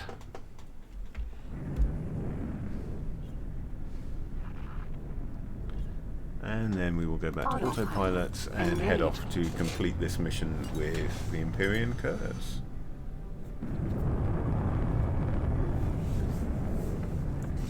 And I think I'm going to call that, when I complete this mission, I think I'm going to call that the end of the stream for today. So thank you for watching. I mean, it's going to be a little bit while I get there, obviously, but thank you indeed for watching. I will be continuing this sometime. I don't have a stream schedule as yet, apart from I know I want to do Map a Monday, you know, a cartography stream on a Monday afternoon, so that will be tomorrow afternoon. I will be back to do that. And hopefully that will be every Monday afternoon. I will be mapping something for tabletop role-playing games and just talking about tabletop role-playing games in general, I imagine, because it's a subject that's difficult to stop me waffling about, to be honest. But I will try and fit in some X4 streams and maybe some Elite Dangerous, because I'm kind of getting back into that lately. Elite Dangerous, though, I prefer playing with other people. It's more fun when you're flying in a wing, so I may reserve that for when I can bully Drut into playing with me. But I've got a big backlog of games that I haven't played. Yeah, RPGs, adventure games, space sims. Might do some more Dominion. I really enjoy playing Dominion, which is a deck building card game. Plays quite nicely as a digital version. So who knows? But there will be, these things will mostly be an as and when. So if you want to watch me play anything, it's make sure you have me followed and that you're getting notifications for when I stream, because those are the things that will be impromptu. They'll come in as and when I decide that I want to play them. Unlike the cartography streams, which will be a set Monday afternoon. And hopefully at some point, maybe at some point, I'll even be able to look at getting some actual play TTRPG stuff going, and those obviously will be scheduled in advance because they will need other people involved. So I will attempt to promote those by putting them onto the schedule, and indeed also list them on my Discord server, the Fish Tank. You're going to fly me into a rock. Don't fly me into a rock. Ha, didn't fly me into a rock because I didn't let you. Wasn't actually going to fly me into a rock. It was just going to drop out of travel mode while it steered around the rock because it's really clumsy like that, the autopilot. Going back to what you were saying earlier about Traveller, Drut. I would be very happy to play Traveller, and I would be quite happy to multi-GM Traveller. It's a nice sandboxy type game.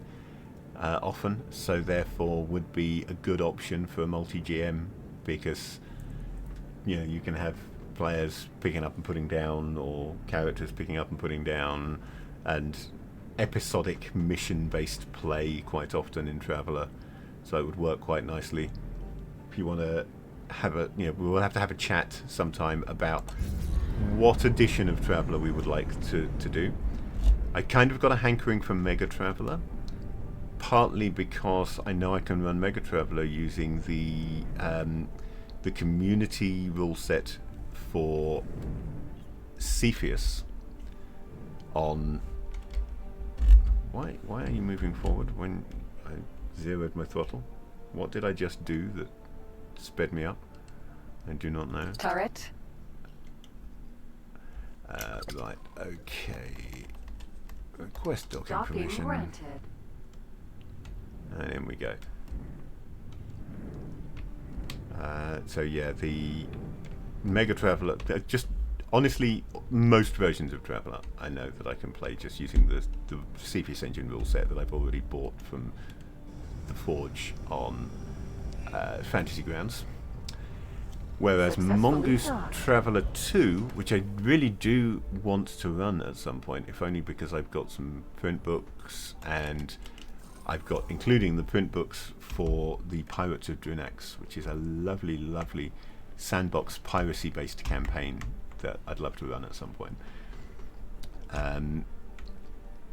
But I would want probably to use the official Mongoose 2 support for that, and that would mean buying that rule set and probably buying the various books as well, so quite a big investment to do that, not wanting therefore to do it in a hurry, but still wanting to do it at some point. There she is. Selby, the chosen one. It's good to see you have Apparently I'm the chosen one. arduous escape. The Maestro said you performed well on your first smuggling run. That bodes well for the task at hand, my two-eyed apprentice. Are you ready to have bestowed upon you the divine knowledge of taking a station for all it is worth? Ah, yes, that was merely a ploy to get your attention. I decided I would spin a yarn to capture your imagination and get you interested in helping me break out. May the three-pointedness forgive me for my transgression. The boring truth is that breaking out of the prison was always part of the Maestro's plan to scout that station. I was to gather intelligence from the deepest bowels of the station, but it would have been impossible to get to without being caught. Somewhat creatively, the Maestro worked out that breaking out of the jail would be a safer bet than trying to not get caught breaking into the station. So, he planned accordingly. However, due to a slight miscommunication, I was placed in the wrong cell. And there I would have stayed, rotting away, if it weren't for the, well, chosen one who was put in the cell meant for me. Stroke of luck. Okay, that's kind of cute. It's a nice backstory. I might actually steal that. You could steal that for an RPG quite nicely. Are you ready to have bestowed upon you the divine knowledge of taking a station for all it is worth? Yes I am. Let's get Very hacking. well then, apprentice. Accessing a station's security always requires a security device of some sort, usually crafted out of 3 different materials. So, acquire 5 AGI heuristic cores. So there's a couple of ways you can go about that. I'm not going to do it today. I'm going to end the stream in a moment, but that's what I will be doing next.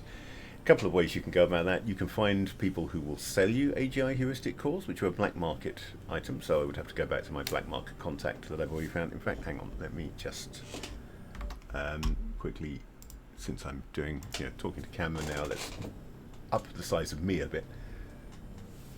Yeah, I can either buy them from a black market contact, or I can go out and pick fights with Xenon, because that's where they come from. They are trade drops from the Xenon. So I could go out and start fighting Xenon. I'd want to upgrade my ship considerably before picking fights with Xenon, but it is a possibility. I could do that. I also need, I've got some other stuff that I need to get done in this, of course. I need to hire a manager for my headquarters so that I can start the construction going on that, having found a builder for it.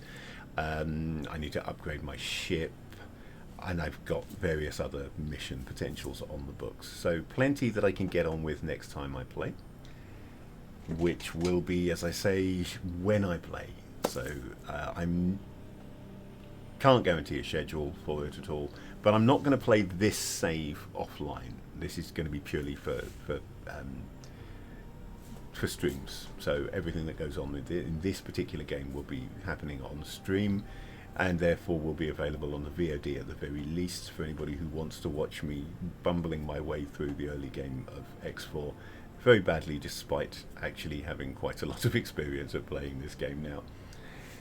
So that being the case, that being said, thank you again for watching. Do please follow if you haven't done so already, and I will see you again for another stream as soon as possible.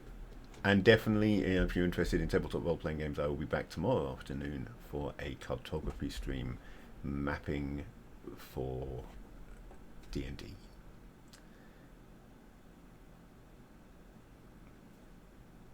See you later.